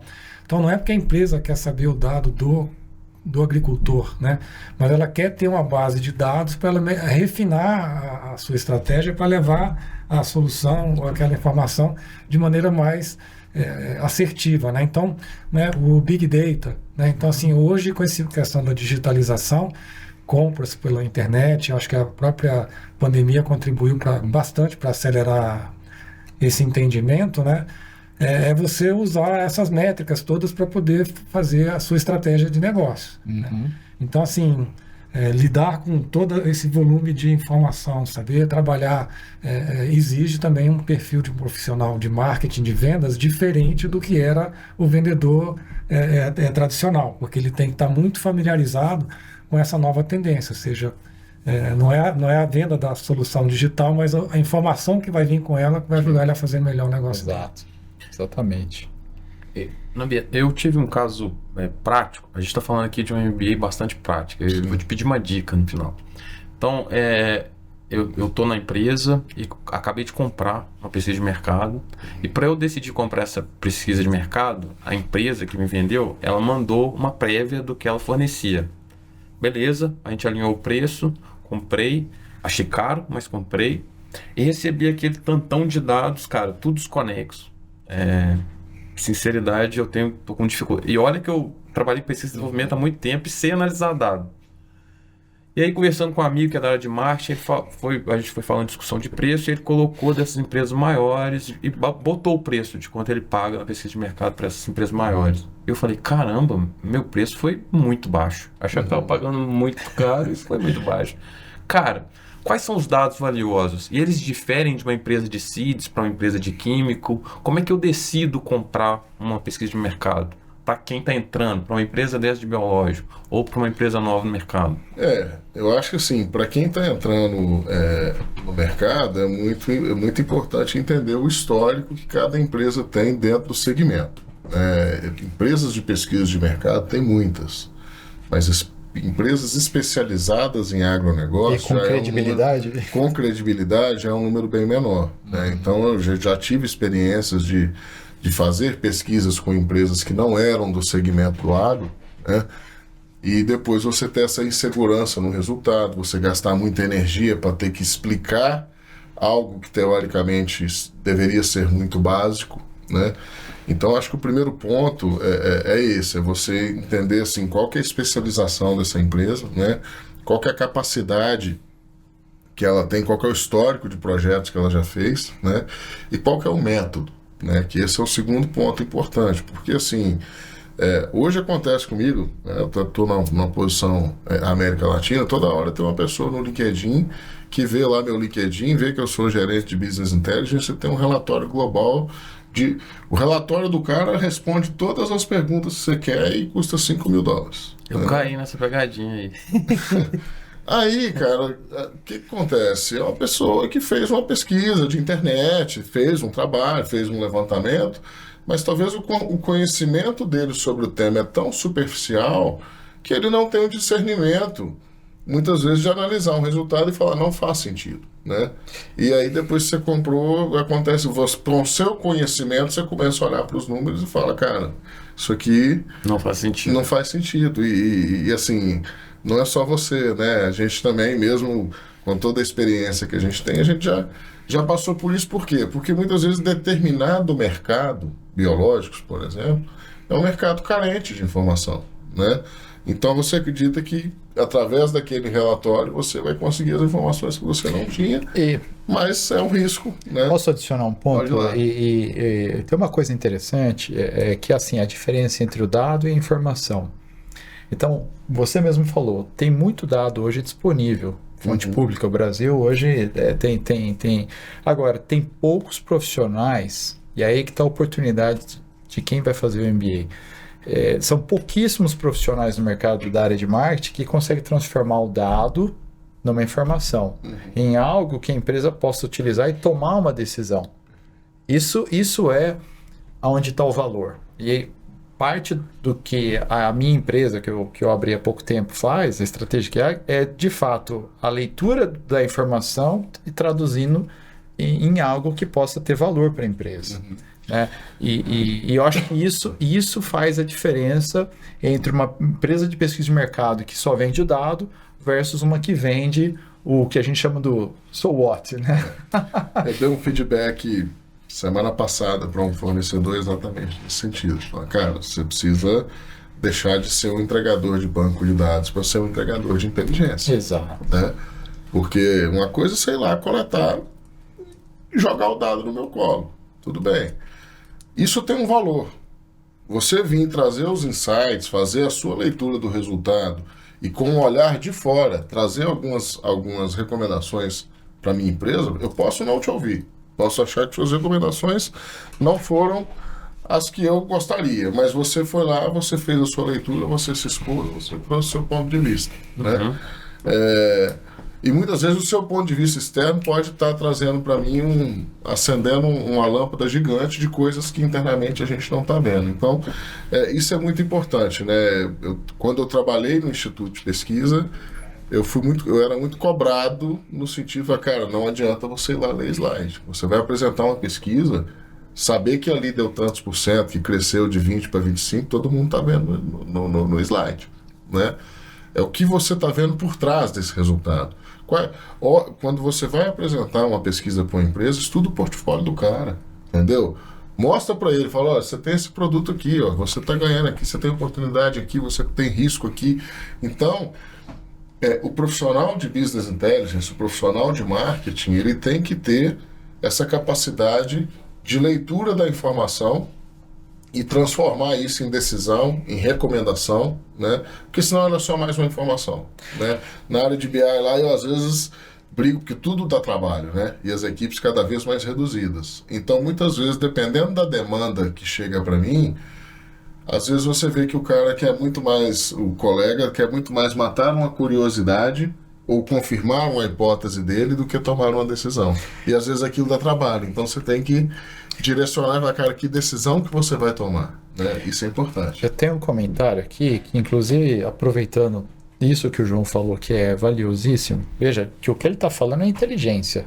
É como transformar dado e informação. Isso é basicamente inteligência. Né? E o link que eu quero fazer com o curso, que é uma coisa que esse MBA diferencia dos demais, eu venho escutando muito, né, de que as pessoas querem o conhecimento prático. Prático. E para mim o prático, ele é importante, mas o prático ele já está mastigado. E o que faz um profissional de fato ter esses insights holísticos e que de fato transformadores para uma empresa, ele não é simplesmente um profissional só prático. Ele é um profissional que ele vai usar a inteligência para analisar o que está acontecendo e de fato fazer uma sugestão. Então, aqui é uma provocação de que esse MBA não é só um MBA prático. Tá? Ele é um MBA prático, mas que vai ter uma fundamentação de inteligência diferenciada. Né? tanto no sentido dos conceitos de inteligência, mas também dos conceitos de marketing, né? Porque todas as outras disciplinas, elas vão trazer essa capacidade de leitura da informação, de análise da informação do ponto de vista de marketing, né? Então, quando eu preciso posicionar um produto, ou de repente eu tenho um olhar mais voltado ao acesso ao mercado, né? Como que esse resultado influencia. Então, de maneira geral, é isso. Acho que é isso. Eu acho que aí, na verdade, também entra em tudo, porque os agrônomos, em geral, não tem muito esse conhecimento de política pública e como isso pode ser usado na estratégia, né? Não, é dentro das próprias organizações, assim, o pessoal que cuida de relações governamentais, o camarada que está indo lá representar a empresa na associação, o que está indo para o governo, fala assim, é muito soft, é muito blá blá blá, esse pessoal não está... E é um trabalho fundamental, né, que precisa estar fazendo essas pontes para criar os mecanismos, os caminhos. E outra coisa que é bastante difícil nesse aspecto da política pública é o pensamento do coletivo, né? Então, assim, aquelas máximas, né? Você está com pressa, vai sozinho. Se você quer ir longe, você vai ter que ir com um grupo. Né? Então, a formação de política pública está nessa capacidade de impacto, de influência, de você trabalhar para desenvolver coisas grandes, objetivos maiores, né? Você tem que forçar um pensamento para ter a visão da floresta, não é só do galho da árvore. Você tem que ter uma visão ampliada para você estar dentro de um contexto onde você veja a viabilidade daquela política pública ser desenvolvida. Eu vou trazer aqui um exemplo. Se a gente voltar a 50 anos, né, e eu acho que quando eu decidi fazer agronomia, eu não tinha noção de que ia ser isso tudo que é hoje em dia. Mas quando eu comecei a fazer os testes vocacionais, eu sabia que era a área de engenharia, mas quando eu fui entender a agronomia, assim, não tinha muito tempo que tinham criado a Embrapa, né?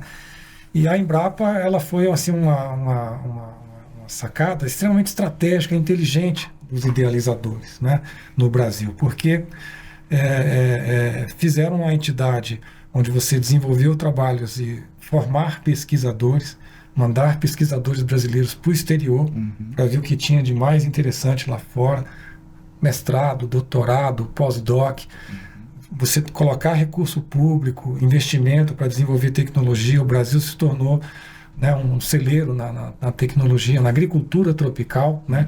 Tem gente que fala que a Embrapa está para o Brasil, como a NASA está para os Estados Unidos. E o que a gente vê hoje, depois de 50 anos, é assim, um Brasil que se beneficiou absurdamente da Embrapa e de outros centros de pesquisa. A gente pode falar do Instituto Agronômico aqui em São Paulo, mas de pessoas visionárias que acreditaram na ciência, na tecnologia, na pesquisa, na inovação. E em 2024 a Embrapa ela encerrou o ano com um déficit de mais de 200 milhões de reais. Se tiverem algumas unidades, tem que desligar o ar-condicionado porque não conseguia pagar a conta de luz. Pesquisadores sem plano de carreira, com pouquíssimos recursos. Então, assim, esse modelo da Embrapa, né, isso eu estou reproduzindo aqui a fala de outros especialistas, né, o próprio ex-ministro da Agricultura, Roberto Rodrigues, ele fala isso muito forte. Quer dizer, um país sem ciência e tecnologia é um país sem futuro. Né? E aí a Embrapa ela precisa ser repensada. A pesquisa, a ciência no Brasil, ela precisa ser repensada. Isso é política pública. Né? Que assim, o Brasil pode bater no peito com orgulho de uma coisa que fez muito bem feita, mas que pela falta de visão, o governo, a sociedade está deixando sucumbir. Né? A gente está desperdiçando aí o futuro. Biológicos, químicos, né? Todos que trabalhamos na área sabemos o quanto está difícil você desenvolver alguma coisa nova, alguma coisa diferente, uma molécula nova, um produto novo. Então, investir em pesquisa, desenvolvimento, inovação é fundamental. Então, assim, se tivesse que escolher uma política pública, o Brasil precisaria focar, rever, não é para amanhã, depois, realmente para a próxima década, para as próximas... voltar a fazer pesquisa e ciência com qualidade, dar recurso, dar plano de carreira para essas pessoas. Esse modelo ele precisa ser repensado, porque não adianta a gente pensar em resolver o problema hoje da Embrapa com a mesma fórmula da... E talvez, né, Roberto, assim, isso que a gente acabou de falar do crédito, né? Que basicamente assim, o governo tentava subsidiar sozinho, depois a iniciativa privada veio, hoje somos nós que estamos ajudando a financiar. Talvez o modelo da Embrapa é o modelo onde vai ter que ter uma parceria público-privada aí. Porque, né, em outros países, nos Estados Unidos, isso é muito comum, né, a iniciativa privada e pública trabalhando junto. Você imagina o produtor que produz lá uma saca de soja, ele pegar uma parte dessa saca de soja para botar na pesquisa. Então, assim, se os três se juntam, a iniciativa privada, a iniciativa pública e o produtor, e você tem uma soma de recurso aí, e outra, combinar o que a empresa privada traz de know-how. Eu mesmo tive uma experiência na Bayer, para desenvolver uma tecnologia do bicudo, né? E sempre para mim foi um sonho. Eu tentei fazer isso na Monsanto, depois na Bayer. E na Bayer eu trouxe pesquisadores lá dos Estados Unidos, uma comitiva, para visitar a Embrapa na Paraíba, no intuito de trazer uma possível público-privada, né? Mas isso não aconteceu. Por quê? Porque a Bayer, naquele momento, estava anos-luz da Embrapa. Então, assim, por mais que existisse uma contrapartida, o projeto não ia ser bem sucedido. Mas eu acho que isso precisaria acontecer, iniciativa pública e privada, inclusive com benefícios, né, fiscais. Eu sei que existe um grupo de especialistas aí que já se reuniram, já geraram um relatório, né? Mas assim, falar em política pública é isso. A gente fala, olha, nós não podemos pensar que a agricultura do Brasil vai ficar maravilhosa para o futuro se a gente não estiver investindo em pesquisa, ciência e tecnologia, ainda mais na velocidade que está agora, com o digital, com tudo. Tem que continuar investindo, né? Eu sou fã da Embrapa. E como é que a gente refaz isso, né? Então, é necessário ter essa consciência, né? Para poder a população, a sociedade, está cobrando, né? O próprio governo, porque se você falar em mudar o formato da Embrapa, sei lá, imagina se alguém fala que tem que privatizar a Embrapa, isso aqui vai ter um país dividido em 1000 pedaços, uma briga que não acaba mais. Mas assim, alguém vai ter que conduzir, né, que liderar essa discussão para trazer uma solução inteligente, pensando no que vai ser a pesquisa do futuro, né? A gente não pode olhar para o retrovisor, tem que olhar para o futuro e pensar numa solução, numa política pública que faça a ciência e tecnologia brasileira avançar. Na verdade, eu acho que como brasileiro, eu até tenho uma opinião diferente. Eu acho que a gente tem que olhar no passado para entender que nós fizemos coisas boas para entender o futuro. Porque se a gente olha a Embrapa, cara, se perguntar fora do agro, se a gente vê que a base hoje das variedades de soja, eu entrei no mercado, tinha 20 milhões de hectares plantados de soja, hoje tem 40. As bases das variedades de soja são todas produzidas na Embrapa. Risóbio usado em soja. Isso revolucionou, gente.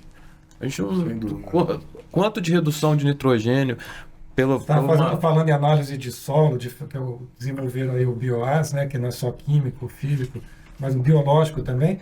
Uma colega de turma, né, da UNB, uma das pesquisadoras que trabalhou com esse projeto. Aí se você vê o orgulho, o brilho nos olhos dessa pessoa que desenvolveu essa tecnologia para trazer uma coisa... Isso é sensacional. Agora, como é que você difunde essa tecnologia, leva isso, e o que vem pela frente, né? Tem muita coisa bacana que tem pela frente aí, mas que tem que investir. Exato. Gente, mas a gente está chegando ao final, quase, né? Já estamos aí 1h30 de bate-papo, tá muito bacana. Mas, ó, o nome dessa MBA é Marketing e Vendas no Agro. Para todas as empresas, na verdade, a gente visa o lucro. Então, a gente está falando em vendas. Então, não teria marketing se não tivesse vendas, correto? E a gente vê essas mudanças também na sociedade, questão de uso de inteligência artificial, WhatsApp. Eu queria entender, pelo que a gente veio até agora falando, o marketing vem evoluindo ao longo do tempo. Mas e as vendas? Ela vem acompanhando? Ou se não está acompanhando, o que falta? Porque, até um caso interessante, a gente está olhando, avaliando aqui uma empresa para fazer uma produção de biológicos para a gente. Então, para terceirizar. Perfeito. Lá nos Estados Unidos, conversando com o pessoal, o diretor, o cara falou, não, manda para a empresa a cotação e eles vão mandar para a gente. Então, estou falando do setor como um todo, não sou fazendeiro. E aqui, me deram a mesma diretriz. Eu mandei também para o diretor da empresa, dono da empresa, CEO. Cara, você não quer vir aqui primeiro tomar um café comigo? Você não, deixa eu te conhecer primeiro, para depois pensar em fazer negócio.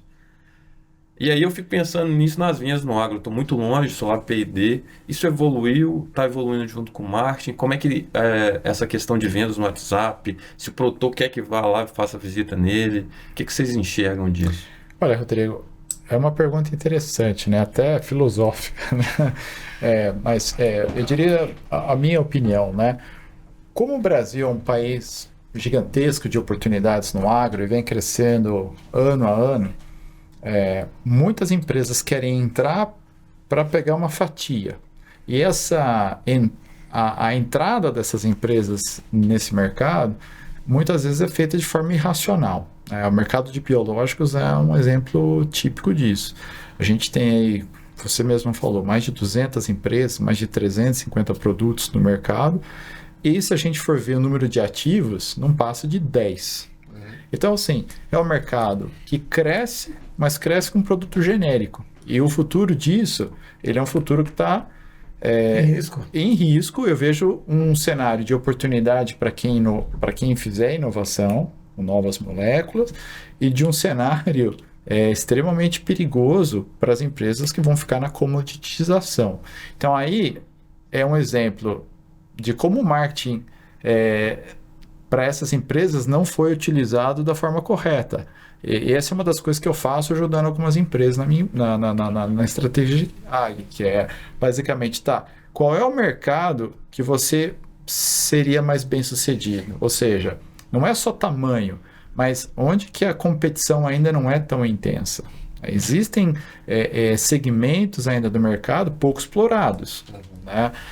Moléculas novas, por exemplo, peptídeos, que ainda hoje é uma novidade, e na minha opinião, eu acredito que essas são as novas moléculas que vão vir no mundo dos biológicos. Mas, tentando resumir o que eu estou dizendo, eu acho que existe uma ineficiência do ponto de vista de marketing muito grande no Brasil ainda. Essa ineficiência ela não aparece porque o mercado é tão grande que a gente não consegue. Mas, por exemplo, acesso ao mercado. Olha quanta gente tem no mercado, quantos RTVs, muitas deles mal aproveitados, né? Enfim, então existe a possibilidade de ter um acesso ao mercado, uma segmentação de produto mais bem feita, com uma otimização do recurso, né? Então, assim, o marketing para essas empresas ainda não evoluiu, mas a boa notícia, quem utilizar as ferramentas de marketing de forma inteligente consegue mostrar muito resultado nas empresas.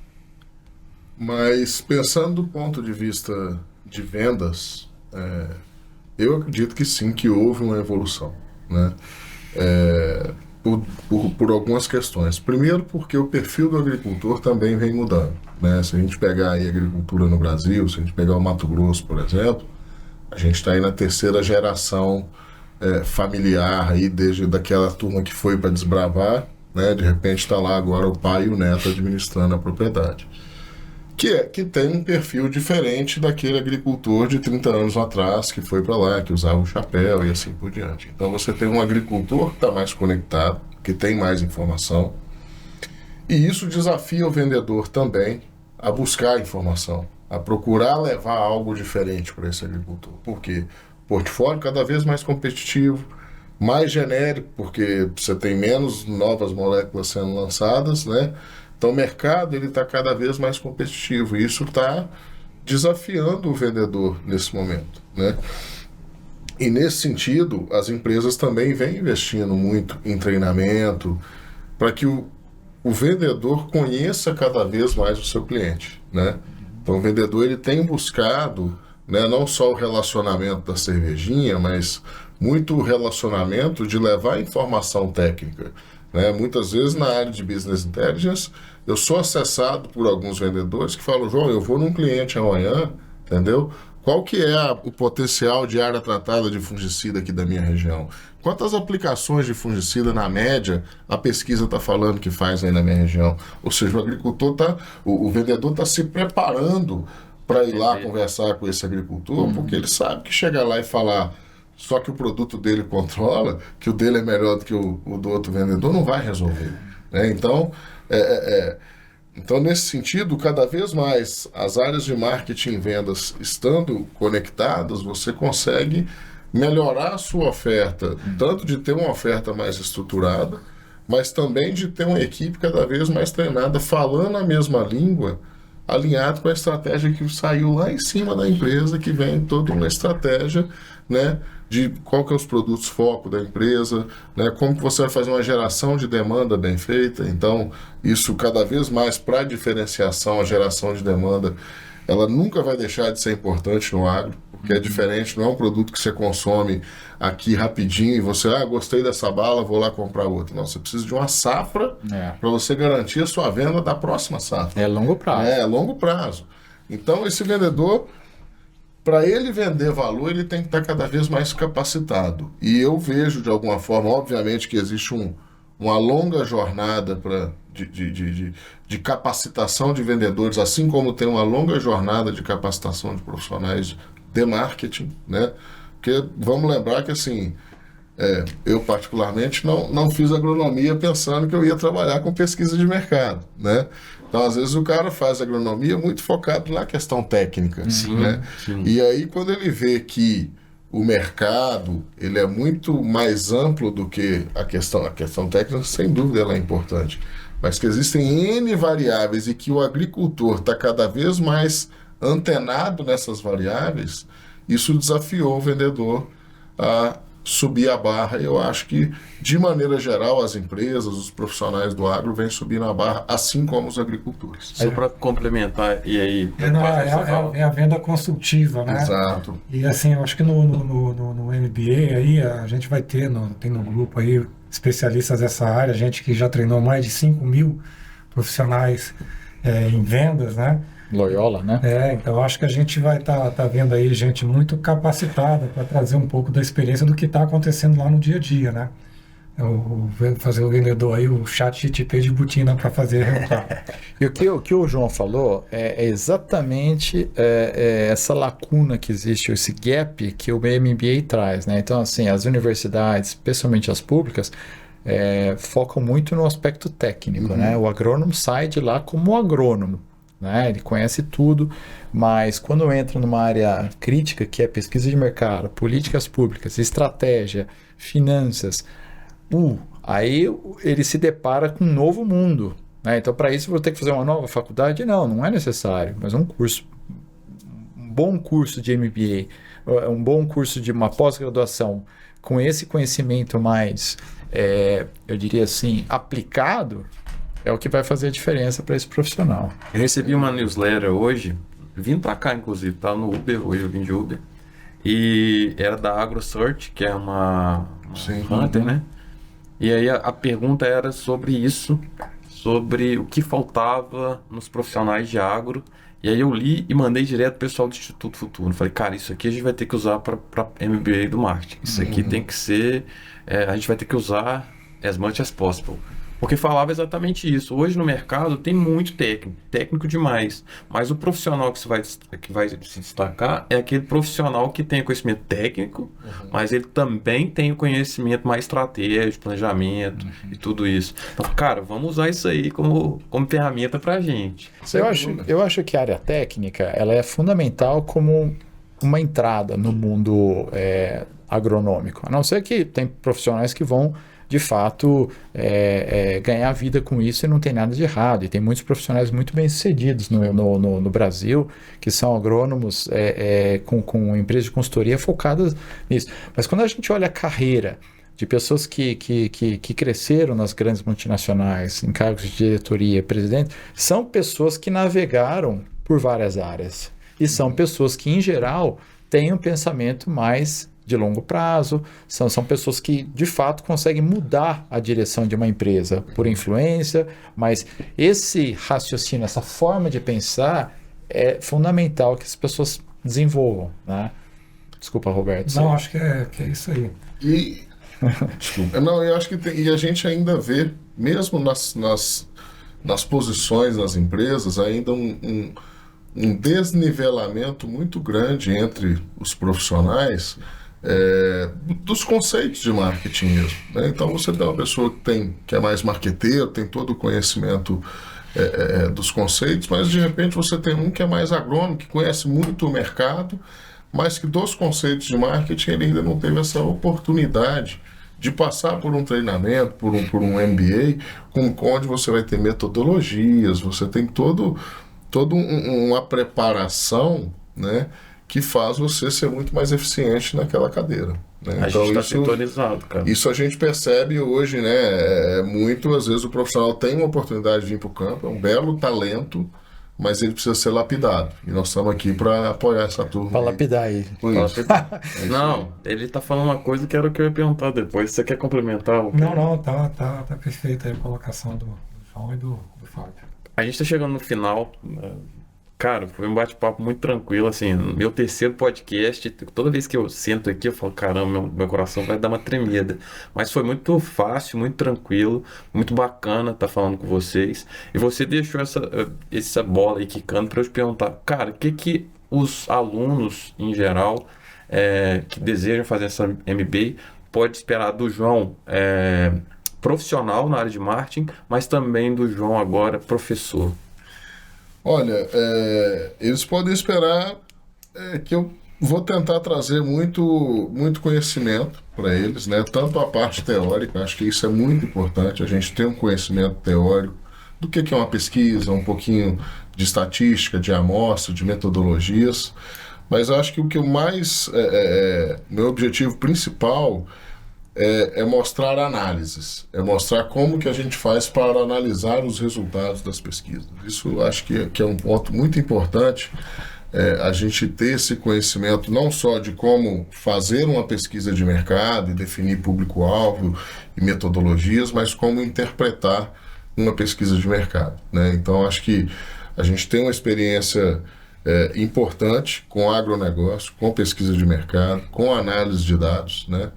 E o que pode esperar de mim é um esforço muito grande em transmitir o máximo possível do meu conhecimento para esses profissionais que estão aí interessados a ingressar aí nessa área de marketing e vendas para o agronegócio. Eu não falei para vocês, mas eu serei aluno, já fiz minha inscrição de verdade. É uma área que eu preciso. E, na verdade, o SGAB está de parabéns, porque ele realmente selecionou só os feras. Mas pensando em agrônomo, por exemplo, agrônomo tem muita dificuldade com humanas, né? E acaba que políticas públicas entram nesse setor humanos. E o que a gente vai esperar do Roberto, profissional e professor? Não sei se só humanas, né? Mas acho que a gente quer trazer um pouco da vivência, né? Minha expectativa é de trazer um material, um conteúdo bastante atualizado, né? Trazer estímulos, provocações para que essas pessoas tenham interesse, né? Os alunos de estudar, de aprender um pouco mais sobre o tema. Eu acho que tem um outro ponto interessante, eu venho trabalhando já há algum tempo assim, de fazer uma rede de relacionamentos, né? Então, você conhecer pessoas. Então, à medida que você também estuda, você conhece especialistas, pessoas que se ajudam, né? Então, acho que um profissional ele é completo quando ele também faz parte de uma rede, onde ele fala, olha, eu não sei, mas eu sei quem sabe.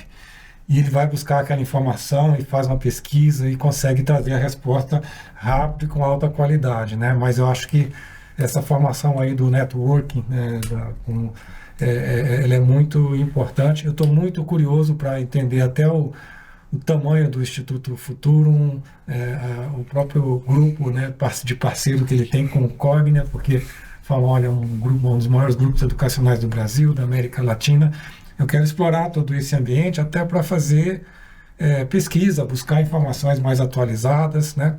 Acho que essa que é a minha expectativa. Assim, eu estou olhando como um desafio pessoal, até pela minha fase de carreira, né? De poder compartilhar um pouco do meu conhecimento, mas de realizar um prazer imenso que eu tenho, que é de continuar aprendendo. Então, eu muitas vezes abri mão de ter um ganho extra para poder ter um aprendizado extra da minha carreira. Então, eu já tive que fazer opções de estar num lugar onde eu ia trabalhar mais, mas eu ia aprender mais do que eu ia para uma outra onde fosse simplesmente ter um aumento de salário. Né? Então, assim, eu sempre valorizei o aprendizado. E eu espero transmitir esse entusiasmo aí o grupo, explorar as oportunidades dentro do Instituto e avançar, né, com a qualidade aí do curso. Bem, eu planejei minha carreira para ir para o lado acadêmico, né? Pensei que ia ser professor aí e acabei agora abrindo o Instituto Futuro. A gente planejou o Instituto Futuro aí de uma forma para cobrir os gaps de agrônomos, mas a gente tem um sonho, né? A gente falando ali do que a nossa estratégia é um sonho, a gente planejou, sabe? Almeja onde a gente quer chegar, tem os nossos Objetivos estratégicos. não é nem os objetivos, aspirações. para quem a gente olha e fala, cara, quero chegar ali. Referência. E agora a gente está fazendo planejamento estratégico, convidando pessoas como vocês que vai nos ajudar. A gente vê muito potencial e também, né, a gente acaba acreditando muito na educação. Eu acho que, por isso que a gente fala de educação continuada, né? E eu sou fã, mestrado, doutorado, pós, e aí continuei. E porque eu acho que a gente não pode parar nunca de estudar, né? Ou de buscar informação e de aprender. E o nosso setor do agro, infelizmente, é carente nisso. É carente. Então, principalmente aí nessa área de marketing, que eu falo que é um gap, se você olhar, tem algumas especializações, mas elas não são focadas no agro, né? Eu acho que a gente está trazendo, ou tem até algumas, mas a gente está trazendo algo diferente, mas com profissionais extremamente capacitados. Palavra para o meu coordenador. Rodrigo, eu tenho basicamente duas posições aqui, a de professor e a de coordenador. Então, eu vou falar primeiro de professor. De professor, a minha expectativa é trazer para esses alunos conceitos, né, consagrados, que são implementáveis. Eu quero trazer uma provocação para as pessoas desafiarem o status quo, né, e desenvolver as pessoas para pensar um pouco no longo prazo e de forma mais holística. Tá? Eu quero, além de transmitir conhecimento, experiência, mas é desenvolver uma forma de pensar diferente nessas pessoas. Esse é o meu objetivo como professor. Como coordenador, a minha aspiração é que essas pessoas, de fato, elas possam usufruir da experiência desses profissionais para que isso possa acelerar, de fato, a carreira dessas pessoas, né? Eu vejo que, como profissional de marketing, eu sempre acredito na geração de valor. Então, esse MBA vai, de fato, gerar um valor significativo para essa pessoa, vai valer a pena o tempo que ela vai investir, o recurso financeiro, e se ela, no final, nos der esse feedback de que valeu a pena, eu acho que aí a missão está cumprida. Então, esse é o objetivo. Fazer um brinde de copo de água, né? Tá todo mundo dirigindo, né? Bem, pessoal, queria agradecer aí para quem está assistindo a gente, mais um episódio aí do Futuro do Agro. A gente trouxe aqui os profissionais de marketing para fazer esse lançamento do novo curso. A gente tem muita certeza de que esse curso será um sucesso. E para a gente do futuro é um prazer enorme ter esses profissionais conosco. E a gente faz o convite para vocês fazerem o curso com a gente, buscar informação, mais do que só fazer o curso, buscar informação sobre os profissionais, sobre o Instituto Futuro, entrar em nossas redes. E um grande abraço, muito obrigado a todos. Obrigado. Obrigado, viu, pessoal? Agora é curtir o carnaval. Isso aí. Valeu, pessoal. Obrigado, viu?